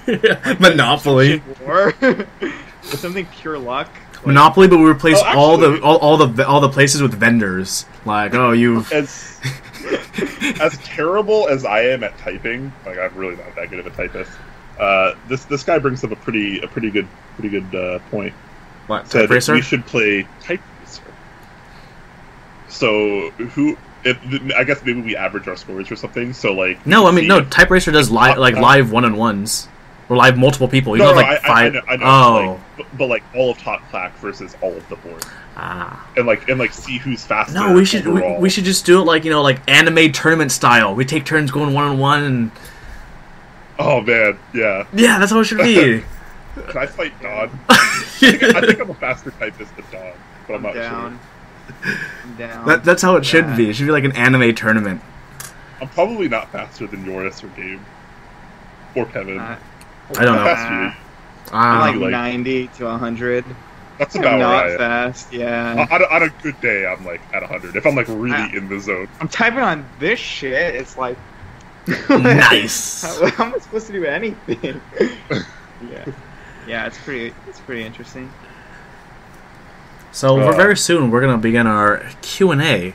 So everyone in chat, if you have any questions for Kevin, Brian, or myself, or the missing Vector, feel free to start shooting through our questions. But as we wait for the questions to roll in, I will answer questions for Vector. Even better. And while we wait for the questions to roll in, Kevin, of course, the ultimate Top Clack question: pancakes or waffles?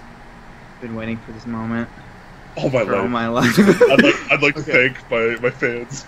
I'd like to thank Kobe Bryant and Clayton Kershaw. So, I don't know who would ever say that pancakes are better than waffles. There is no comparison. Waffles are infinitely better. Them be fighting words. Every way. I That's can't what we should believe do. We should I'm so actually just fight. confused. Top five versus the board. Okay, I think okay, we have Brian. We're good. Brian, let's do it. Let's throw down. You could sabotage me, Don, and Yoris, and Gabe. Probably like 4v1. Like we'd jump on your back and like you would just smash us. Brian you wouldn't even have to go like Brian Hulk mode. You'd just be like. Meh. I don't even need to go Super Saiyan. I would anyways. You would anyways. No, SSJ 2, but not SSJ 3 or higher. Yeah. Gotta keep it reasonable. I don't mess. Yeah. So my roommate, this is a good story. He's like a super anime fan, and he believes that Goku is like the most powerful superhero person. And me and my other roommate always like try to talk to him about how Superman is more powerful than Goku, and he like takes it really seriously. Oh man, and he like has like all these reasons why Superman sucks and Goku could beat him. I bet you your roommate is the guy who advertises Goku on /r who would win, because that happens a lot. Goku or Superman, it's intense. Probably it's intense. It looks like we have some good questions though. Want to pick one or two up, Brian? Sure. Looks like Avid User 2 asks a question about Nautilus. Says, is this even a question? Says 2,242 base kit with 1 day left to order. 100% broke 2,500. Any thoughts? Is there even a day left? I thought it was over now. It was over. I'm sure it's over, but it did sell a lot of units. Yes. It sold. Wait, how many base kits did it sell? 2,500? Or 2242 or 43. So someone actually corrected me a while back. Carbon apparently did sell more than Plum. Oh, really? Yeah. GMK Carbon? Yeah. I didn't know that. So does that mean Carbon? Number off the top of my head. Carbon's still the most sold set? I'm trying to remember. I don't remember exactly how many sets. I wish Oblotsky were here because he usually keeps track of all that nonsense. I think Nautilus might have passed Carbon. Talking strictly base sets here. Yeah, because over 2,200 base sets is a lot. Plum sold like 1,700 or whatever, and I think Carbon was like 1,900 or closer to 2,000. Man, but every time a big set's coming out, it's like increased. Like we're not plateauing. We are constantly going up, like pretty consistently. There's no chill with like the keyboard spending right now. Especially for a thing like Nautilus. But like, don't get me wrong, I love Nautilus. Like, it's definitely one of my most hyped key sets. But like, I feel like it's the kind of colorway that a lot of people aren't really that interested in. That it's pretty and it's subtle. It's not like Miami. It's like chill. But that and like, so the thing about Carbon is one of the things that made Carbon so successful is round one was SA, and it was like the biggest key set in the community for the longest time, and nobody could find it. Everybody wanted it. People were paying $800 on Neck Market for a full set of GMK or Carbon SA, and then everyone's like, "Oh, hey, we're about to have Carbon in GMK." and then everyone was like losing their minds, and they're like, "Oh my god, I need this." And I think that's what kind of attributed a lot of the sales, and like it gave it so much hype. But like a set like Nautilus didn't have that. This is round one of Nautilus. It's the only profile it's ever been done in. So to actually get that kind of comparison is pretty impressive. It just goes to show you how fast our community is growing. And same as Plum too. I mean, Plum was never running anything else. It just came out of the blue and bam. All of a sudden, everybody wants it. Massdrop has that reach too. It helps a lot. All right. Any other questions? How does the X60 compare to the Fiel and M65A? Well, I don't have my M65A yet. Brian does. I don't know if you've opened it and take a look at it. Actually, you have all of them. Oh, okay. So I guess I can only. Which one do you have? I do have all three of those. Yeah, you have all three of those. I'm still waiting on my M65, but I do have my Fiel, and Brian also has a Fiel. And how is the X60? It's kind of weird to just ask like. It's hard because I haven't built the X60. The thing is, like, I wouldn't compare my X60 to the Fiel. I'd compare it to my Viper because they're, at least for me, they're both HHKB layout. That's what I would compare it to, even though it's still not a great comparison by any stretch. On a side note, the M65 packaging is really cool. Amazing. I saw it at the meetup. Oh man. Yeah, like Huey said, it's kind of just a funky comparison. I mean, in terms of like overall straight up quality of like everything,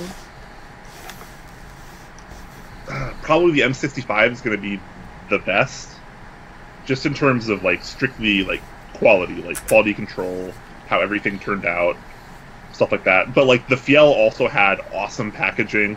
The Fiel does have some very minor issues. Mine has like really minor anodization issues that you can't even see once it's built. Some of the screw holes are a little off for some PCBs. Just like really minor stuff that doesn't really matter in the long run, but that kind of stuff wouldn't be a problem on the M65. The M65 is probably like the most perfect out of all of them in terms of quality. But out of what I like, which one do I like the most? I don't know. I haven't built the X60, and I haven't built the M65 yet. Obviously, the Fiel is like my favorite thing right now. Still, I'm using mine right now. It's freaking awesome.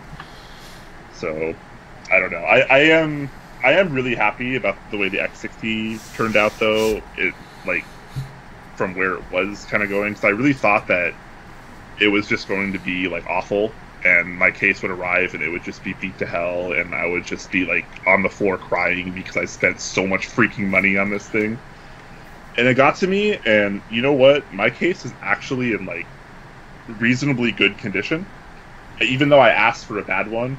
Like, I looked down through the albums and I was like, yeah, give me number 12. I want like the worst one. Just give me the worst one. And he's like, it's either going to be 12 or 18. So I looked at both of those along with a handful of others, and I was like, I think 12 is the worst. I'll take number 12. So that's the one he sent me, and like there really aren't like any major imperfections. There's like a couple tiny scratches over here that you can't really see unless like the lighting hits it right. And so to open it up expecting garbage and actually having it be a very like nice functioning looking board, I was really happy about that. Looks like we're getting quite a few questions now, so this is going to be awesome. Good. Let's see. Next one. Yeah. Ask ChALPS about his desk right now. Ask about my desk? Yeah. How's your desk? What about your desk now? Okay, so I came to Seattle, and I was living in some housing that was organized for me, and we didn't have a desk. So, being somebody who collects keyboards and sits at his computer Rip.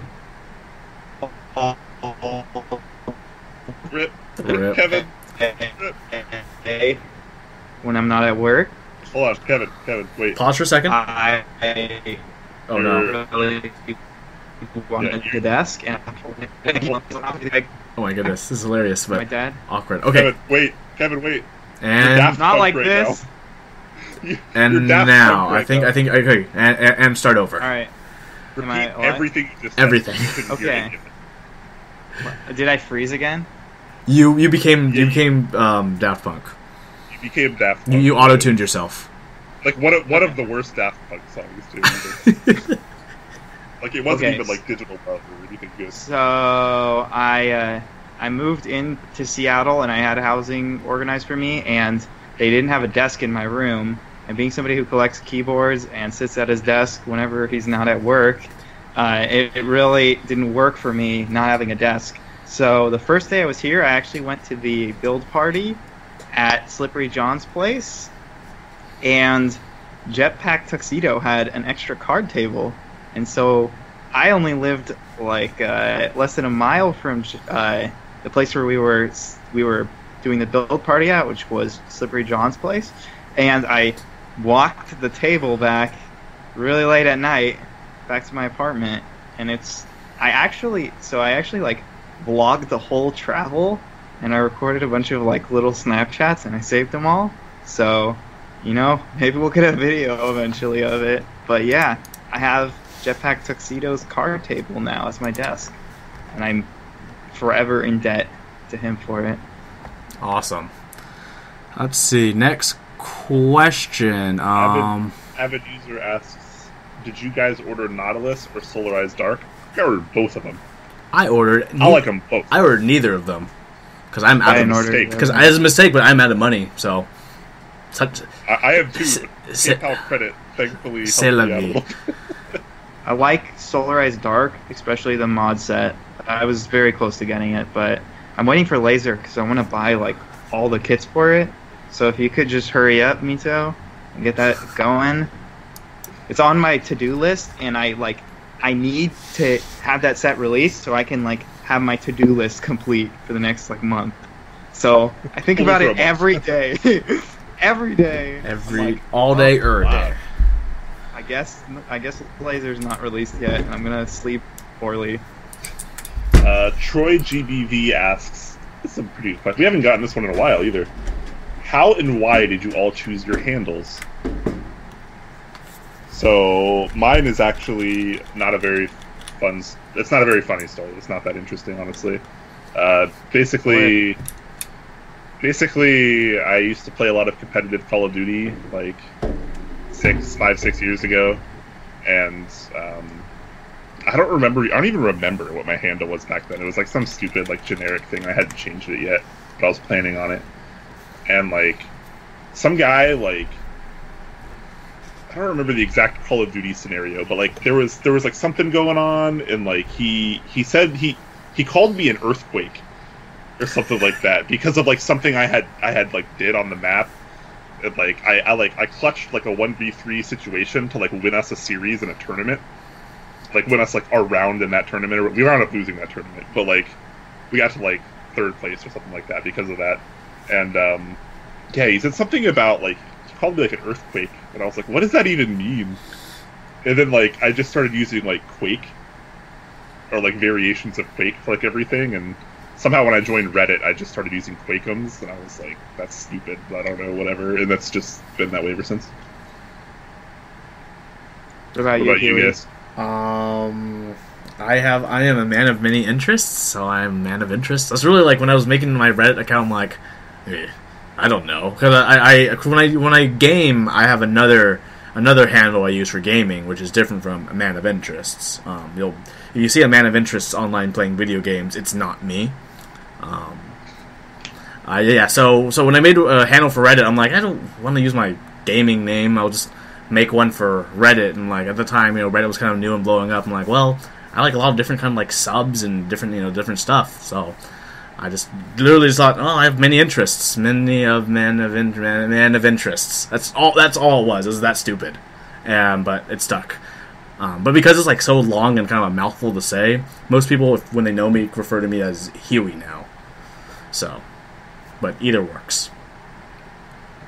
My name came up with is actually, so this is gonna sound really lame, but it was my brother's handle on like video games, and my brother kind of like stopped playing video games, and I kind of like picked up the torch and that's carried the flag on for the next 20 years of my life. So now it started like I think the first game was probably like Warcraft 3. I used to play like online. I used to play like the malls and tower defense. Winter Mall Wars. Yeah, and Footman Frenzy and stuff like that. Man. Like Classic my days. favorite was Hero Games, or Hero Wars, if anybody knows that one. Hero Wars is great. I thought it was the better version of like Dota, and I'm so mad that Dota became huge and Hero Wars died. But so I guess I just like carried on my like brother's legacy weirdly, and I kind of just adopted the name, and I've just kept it going ever since, and I keep it for everything, and I like it. Except that guy who took it on Reddit. It really pisses me off. So if you have offspring in the future, will you pass down ChALPS? So you bequeath it down the family to line, your daughter. or will it be like like ChALPS Junior? I don't care what gender they are. They're gonna be ChALPS Junior. I dig it. Junior. Yeah. Like legal first names, ChALPS. ChALPS. Yes. I don't. They won't be made fun of in school. ChALPS Marchetti. I like it. I love it. It'll be good. What if they get knighted? They can be ChALPS. Amazing. Yeah, you're right. I didn't even think about that. Amazing. So, Do you happen to know the lineage of the name when your brother used it? Like why he used it? Yeah. So we had this friend. So I'm friends with him, and then my brother. My friend. He had a brother who was also in my brother's grade. So like my brother had a friend, and his younger brother was my friend, and we've remained friends relatively decently for like 15 plus years. I met him in kindergarten, and I'm still pretty good friends with him. We haven't really been talking much since we've been to college, but he was Admiral Cheddar, and for some reason we became ChALPS, like just based off of that, which doesn't really make sense because Admiral is like a Navy term, and Sir is just like a knight title. Nobility, yeah. Yeah. But there was a time when I was playing Xbox a lot, and like relatively competitively, not anything like Brian, and we had like a Sir Colby Jack and a Sir Parmesan and a Sir Monterey. I'm not kidding you. Clan. Oh, the cheese clan. Yeah. Do you guys do all the cheese strats? Let's go do all the cheese I just strats. thought it was like cool. I just like the names. I love it. That is amazing. That is amazing. All right, we do still have some more questions though. A little bit earlier, Empty Surfer asked, this is a good question. Do your favorite switch types, i.e. linear, clicky, tactile, change based on keycap profile? You go first. I mean, I'm kind of a sworn cherry profile user these days. I just use that on everything because I think it feels the best. But, I'm gonna say, for me, no. But I know for other people that's different, and I totally see it working both ways. I just like cherry on everything. I'm the same as Brian, except for one difference, which is I love high-profile keys on Topra High Pro, not like SA, not the fake, the proper high-profile keycaps. These are how high-profile is supposed to be. SA has been around a lot longer than Topra High Pro, I think. And Topra High Pro did everything better. True. Everything better. Otherwise, I'm with Brian. It's cherry here, cherry there, cherry a little bit of everywhere. Do you have a little bit of cherry on your desk? A little bit of cherry all night long? A little. I don't know where I'm going with that. Yeah, I'm also the same. Cherry profile GMK is like the way to go. I have a few palm sets too, and one IMSO set.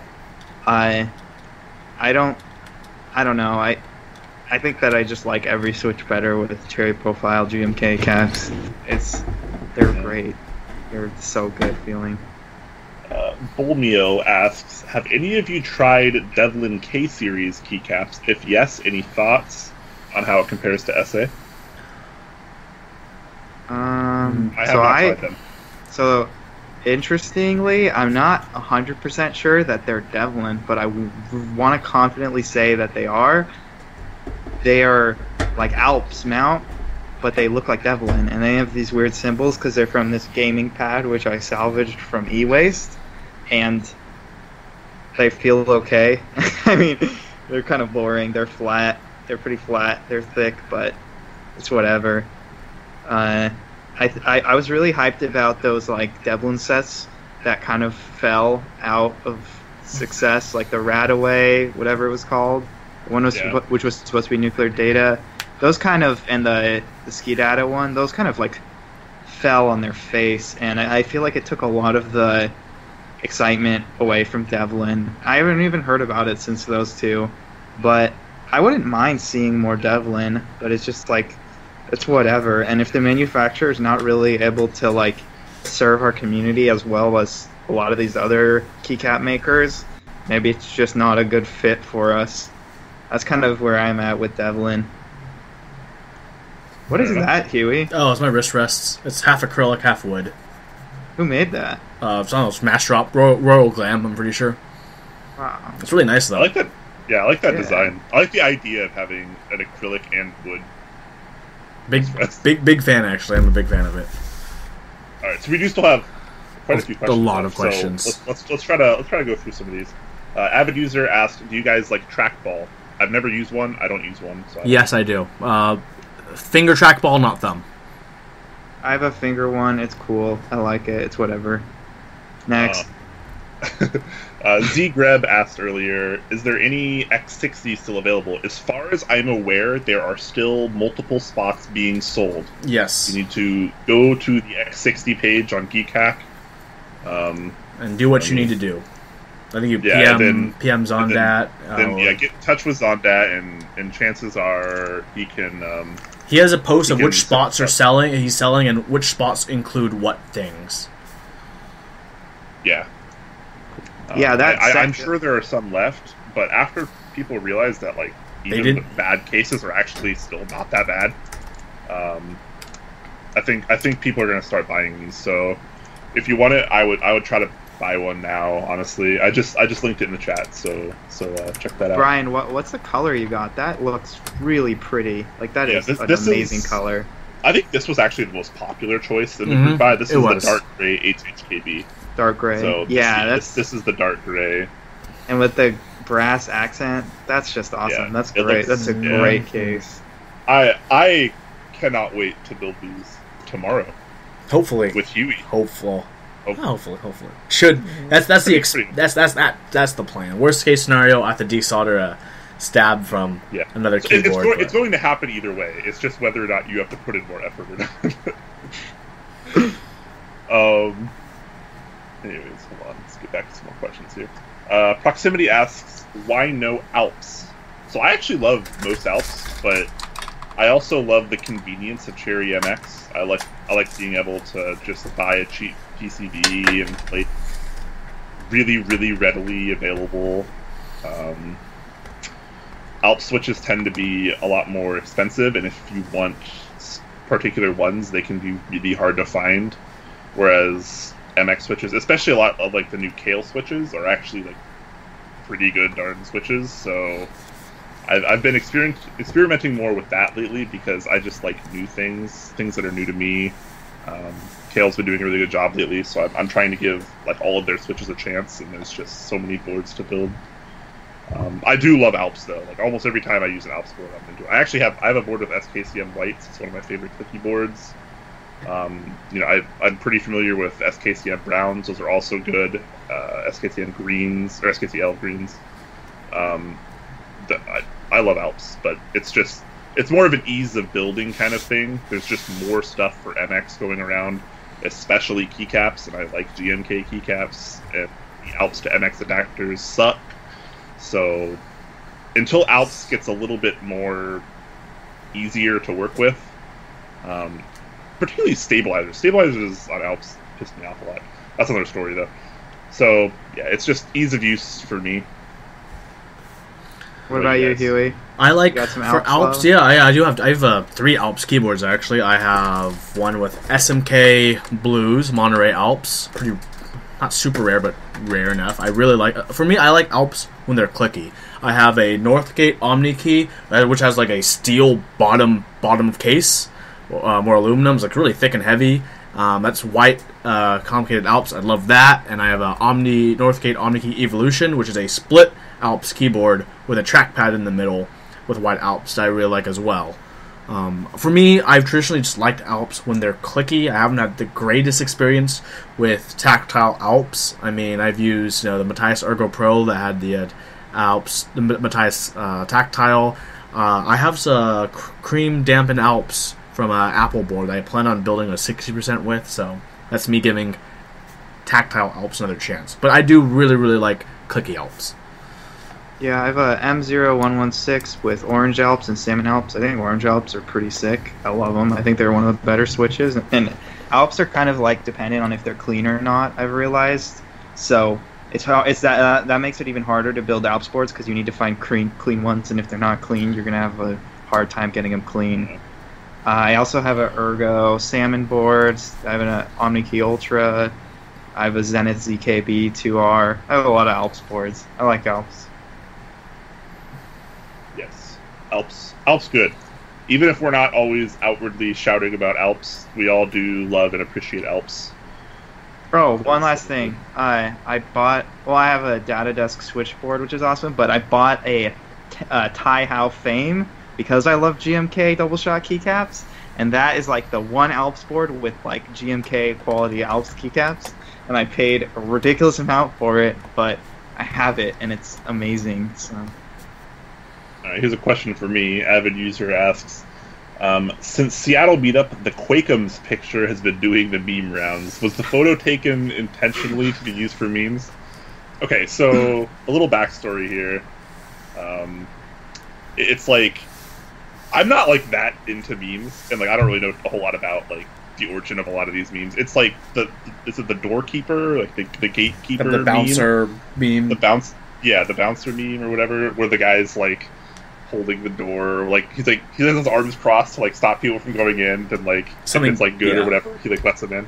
Anyways, so those pictures were taken strictly to be memes. Yes, James, otherwise known as the Average One, a good local friend of ours, really nice guy. He had been asking me for that for a long time, like at least like a month or two since before the meetup, and I was like, yeah, I'll try to do it eventually. And then like he asked me at the meetup, and like we were right next to that. That's the front door for the Living Computers Museum. He asked me, and I was like, I looked over and I was like, okay, there's a door right there. Let's go do it. Let's just get out of the way. And he was like really happy about it. And then like he made that meme, and it like was the #1 spot on RMK for a while. I had like several thousand upvotes or whatever, and I thought it was good. Cause it was like a Dell rubber dome and then like a mechanical keyboard. It was an M65. It was kind of like a harmless meme, which are the kind of memes that I like. I don't like the memes where it's like someone else like redid it and it was like autistic screeching or like rubber dome or whatever. Like that I don't think that's as funny to me personally. I'm a wholesome memes kind of guy. So if you're wondering, I endorse the one that the Average One posted. I don't endorse the rest of them. But yes, that picture was taken just for memes. Baby Feets asks, favorite Alps key set? There's a rabbit hole. I don't know too much about like vintage Alps caps, personally. Either it isn't at the what's the blue one that was run by Blue what's his name? Alpine Winter? Alpine Winter. That's probably my favorite Alps key set, if not Alpine Winter. If you want to go for an old set, that'd be the one on my Northgate Omni key, because that has pretty cool double shot RGB mods and very great art double shot quality. Like all my Alps boards are new in box condition, basically, which makes them feel wonderful, and the keycaps are in wonderful condition. Yeah, I definitely think the Taihao Fame keycaps are the best Alps keycaps ever. Is that like a more vintage set? Or is that like a newer one? I think it's like 1995 or 8 or something. I have like the original box. A lot of people in the community don't actually realize that Taihao's been around for a long time, and even though like their stuff right now like isn't like super high quality or like amazing or whatever, their old stuff was like really nice, like really high end. So like I don't even know. Did you guys discuss the cubic profile at all? Yeah, we well, touched a little on bit. It. Yeah, we don't. We touched on it, but none of us have it yet. I'm excited about that. The potential for that. Yeah, I think it could be cool. I have a set on order, so I'll have more info when I actually use it. Yeah, a quick shout out for Tai Hao. They make they make a few switches that are Alps, and you can email them, and then they'll like sell you them for pretty reasonable prices. And so funny thing about the Alps marketing. So on all my videos on YouTube that have like Kailh switches, there's always like a Kailh sales rep who like posts like, "Hey, if you're interested in buying more Kailh switches," and they're like, "Here's my email," and message us. It's like kind of broken-ish English and broken like spacing because like they've obviously used Google Translate. That's awesome. Yeah, well, I'm the guy for Tai Hao now, I guess. Nice, yeah. Tai Hao's never been bad, I don't think. Avid user asks... Uh-oh, are we losing Kevin again? Keyboard. Kevin, no, come back. Kevin, come back? Did you? Oh! Yeah. What? Oh my god. Oh god, he's Kevin, are you here still? I hear you. Do you hear us? Okay, you seem stable now. Yeah, you're stable. Alright, Avid user asks another question. He's on fire today. He asks, when you build keyboard, do you leave them be or do you keep resoldering them? Also, do you tend to go with your favorite switch on the nice board or do you mix them up? That's a pretty good questions. I guess I'll start off. I tend not to resolder boards that often. I say that, but last night I literally swapped Kailh Silvers in my Fiel for the Kailh Box Heavy Pale Blues. So, I mean, I do it sometimes, but honestly, like I like to experience all the switches for like lengthy periods of time, so I tend not to resolder very often. As far as if I tend to go with my favorite switch on nice boards or do I mix them up, I pretty much never repeat the same switch ever. Just because I like variety, I like to try new things. I own a lot of boards, and like I almost daily I'm using a different board. So I tend to not ever use the same switch twice, and if I do, it's usually with different modifications. So like, for example, I have like 2 Gateron linear boards. One will be like light, one will be heavy, one will be lubed, one won't be, etc. Stuff like that. So yeah, variety is spice of the keyboard life for me. What about you guys? Kevin? For me, I definitely like look for like the perfect switch for me, and I kind of just roll with it. So I found out that I got this really good batch of vintage blacks from somebody on Reddit. That's like one of those vintage hunter dudes, and he sent me a bunch which are like this off shade of black, which you can tell side by side that it's a different color than regular blacks, even like older blacks. And that's kind of how I've distinguished the ones which I really like. And 60 gram, I like light stuff, so 60 gram light lube, I just throw that into like most of my boards. Also have some Gateron browns, that's my other go-to. And Topra is probably the best switch, honestly. It's so solid. So but I mean, you can't really play around with that too much. Yeah. What about you, Huey? So I don't ever really like swap my switches out that often. Mostly because for me it's a pain. Like if anyone's watched my build streams, I do use a solder sucker quite effectively. Like I don't really screw up my boards when I use a solder sucker, even though most people. I've seen you do boards in like 20 minutes, which is pretty impressive for a hand pump. Yeah, right. But I still don't do it like that often. But do I like use my favorite or good switches for good boards? No, I actually really like trying things out. Like people thought like I was crazy for like put pandas in my Viper, and it's a Viper. Why don't you use like Ergo Cleared or something that you know it's like guaranteed to be good? I'm like, I'll try it out. I mean, the best way to try out a switch is to try it out on a good keyboard. If you put a switch on a really shitty keyboard, you're not helping the switch in any way. The best way to try a switch out to its maximum capabilities is to put it on a nice board. That's why on my Fiel, brass plate, very very nice keyboard, right? box whites. Just threw it on, whatever, and it's love awesome. it. Turned out amazing. My X60, I've never tried Halo switches on a real full board, stainless steel plate, but my Halo switches are going to go on my X60. And I've done the same. Change that out if we don't like it or whatever. It's not a huge deal. Yeah. A little bit of follow up for both Huey and I there is like a lot for. I really don't want to sound egotistical in saying this, but like for people like Huey and I, we get a lot of like PMs and people just asking us like our opinions on this and that and how does this compare with this, just because like people think we're smart or whatever. I don't know.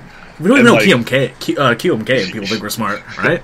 Yeah, it's great. But people are always like, oh, how do you feel about this switch, and like how does it compare to this, and etc. And like for people like Huey and I, like we need those frames of reference. I need to know what these switches feel like so I can actually answer questions accurately for people. So even if a switch sucks or whatever, like I'll still use it. I don't care. Like even if I don't like it, I'll still use it for a little while just so I can see what it's like and how it compares to this and that. So yeah, there's that. Avid User 2, another question asked, GMK Shining, maybe ABS Shining in general, do you like it or not? It doesn't bother me at all. Love that. Yeah, I think it looks nice. Especially Shine is love, okay? A vintage OG set. Shine is a demonstration that you love your keyboard and you use your keyboard a lot. If you've ever seen my GMK Carbon or my GMK Hydro, those are so shiny, like reflection shiny. It's beautiful. I love it. Shine is love.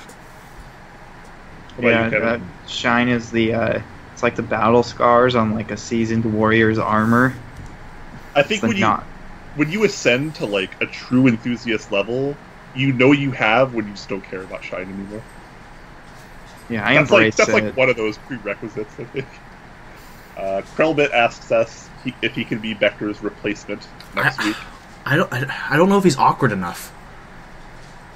Yeah, you might be too outgoing. Krellbit. Yeah, I think you're too outgoing, Krellbit. Like, but hit us up anyways, and we'll talk about it. At the very least, we'll talk about it. At the least, we'll talk about it. Okay, what's the next question? I think that... Oh. Do we have a planned date yet for the X60 with new Halo switches? We sure do. We sure do. It's expected to be tomorrow. Yep. So, the only thing is, assuming USPS is correct, which at least when they ship to my home here, they've never let me down. My PCB for the X60 will be coming tomorrow, and once I have that, Brian and I will be good to go because we have switches. I should be getting my stabilizers tomorrow, but if I don't, I'll unsolder my MX Mini for that 7U. I only have to desolder half of it because I'm a horrible person. You just bend it, yeah. It's within tolerance. I like it. Yeah, exactly. And then we'll be building it tomorrow night. Nice little Friday night build session. Even extra hype to those that weren't aware, but both of us are going to be using Halo switches. So at the Seattle meetup, Hotpa was there, representing both himself and Input Club, and he brought a small bag of both the Halo Clears and the Halo Trues. So he gave out a couple, like 1 or 2 switch samples to several people.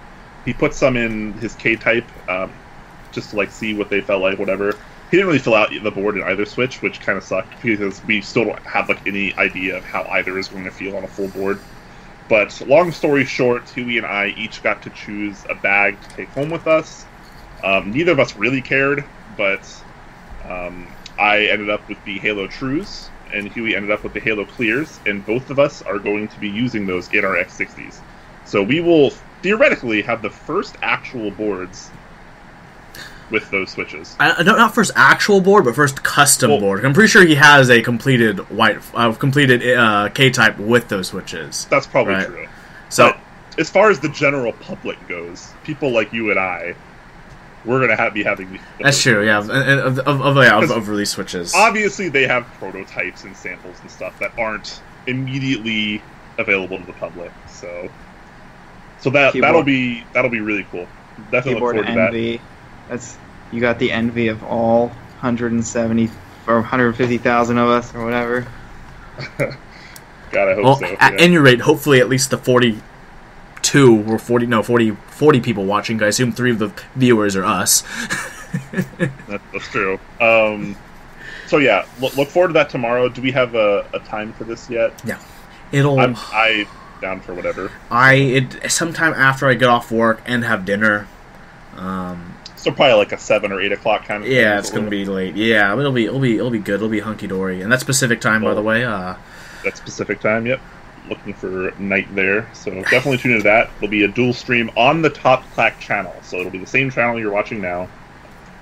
And I think that's going to be... of course, we'll post about it on Reddit. Yeah, I think that's going to be it for the Q&A. So I'm going to roll the outro, and then Brian, after that, we'll do some messages after the outro. I didn't do the intro. Should I just do both back to back? You didn't do the intro? I did the intro. No, I just started us off. Roll them both. Okay, roll them both back to back. Okay, here. That way people can see it go one way and then the other. Okay, so here is the intro. No.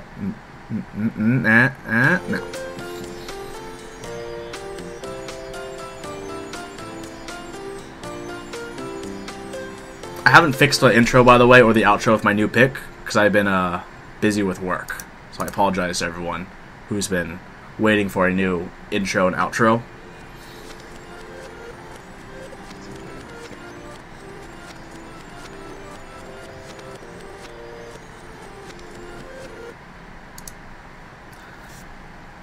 I wonder how that turned out. I've never actually seen them like back to back, and I can't I don't have my audio on when I'm streaming. We'll find out later. Yeah.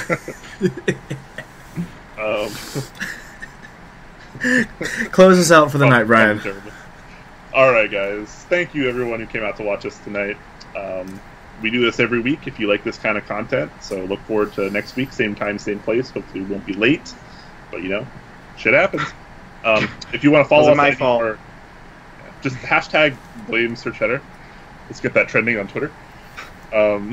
Anyway, speaking of social media, if you want to check us out, down below the stream we have our links to our Twitter and our Facebook, as well as our Patreon. If you liked us enough to support us a little bit, can up the quality of our show here. Anyways, something new. We have something new. Wait, we have something new. Do we? Yeah. Oh, yes.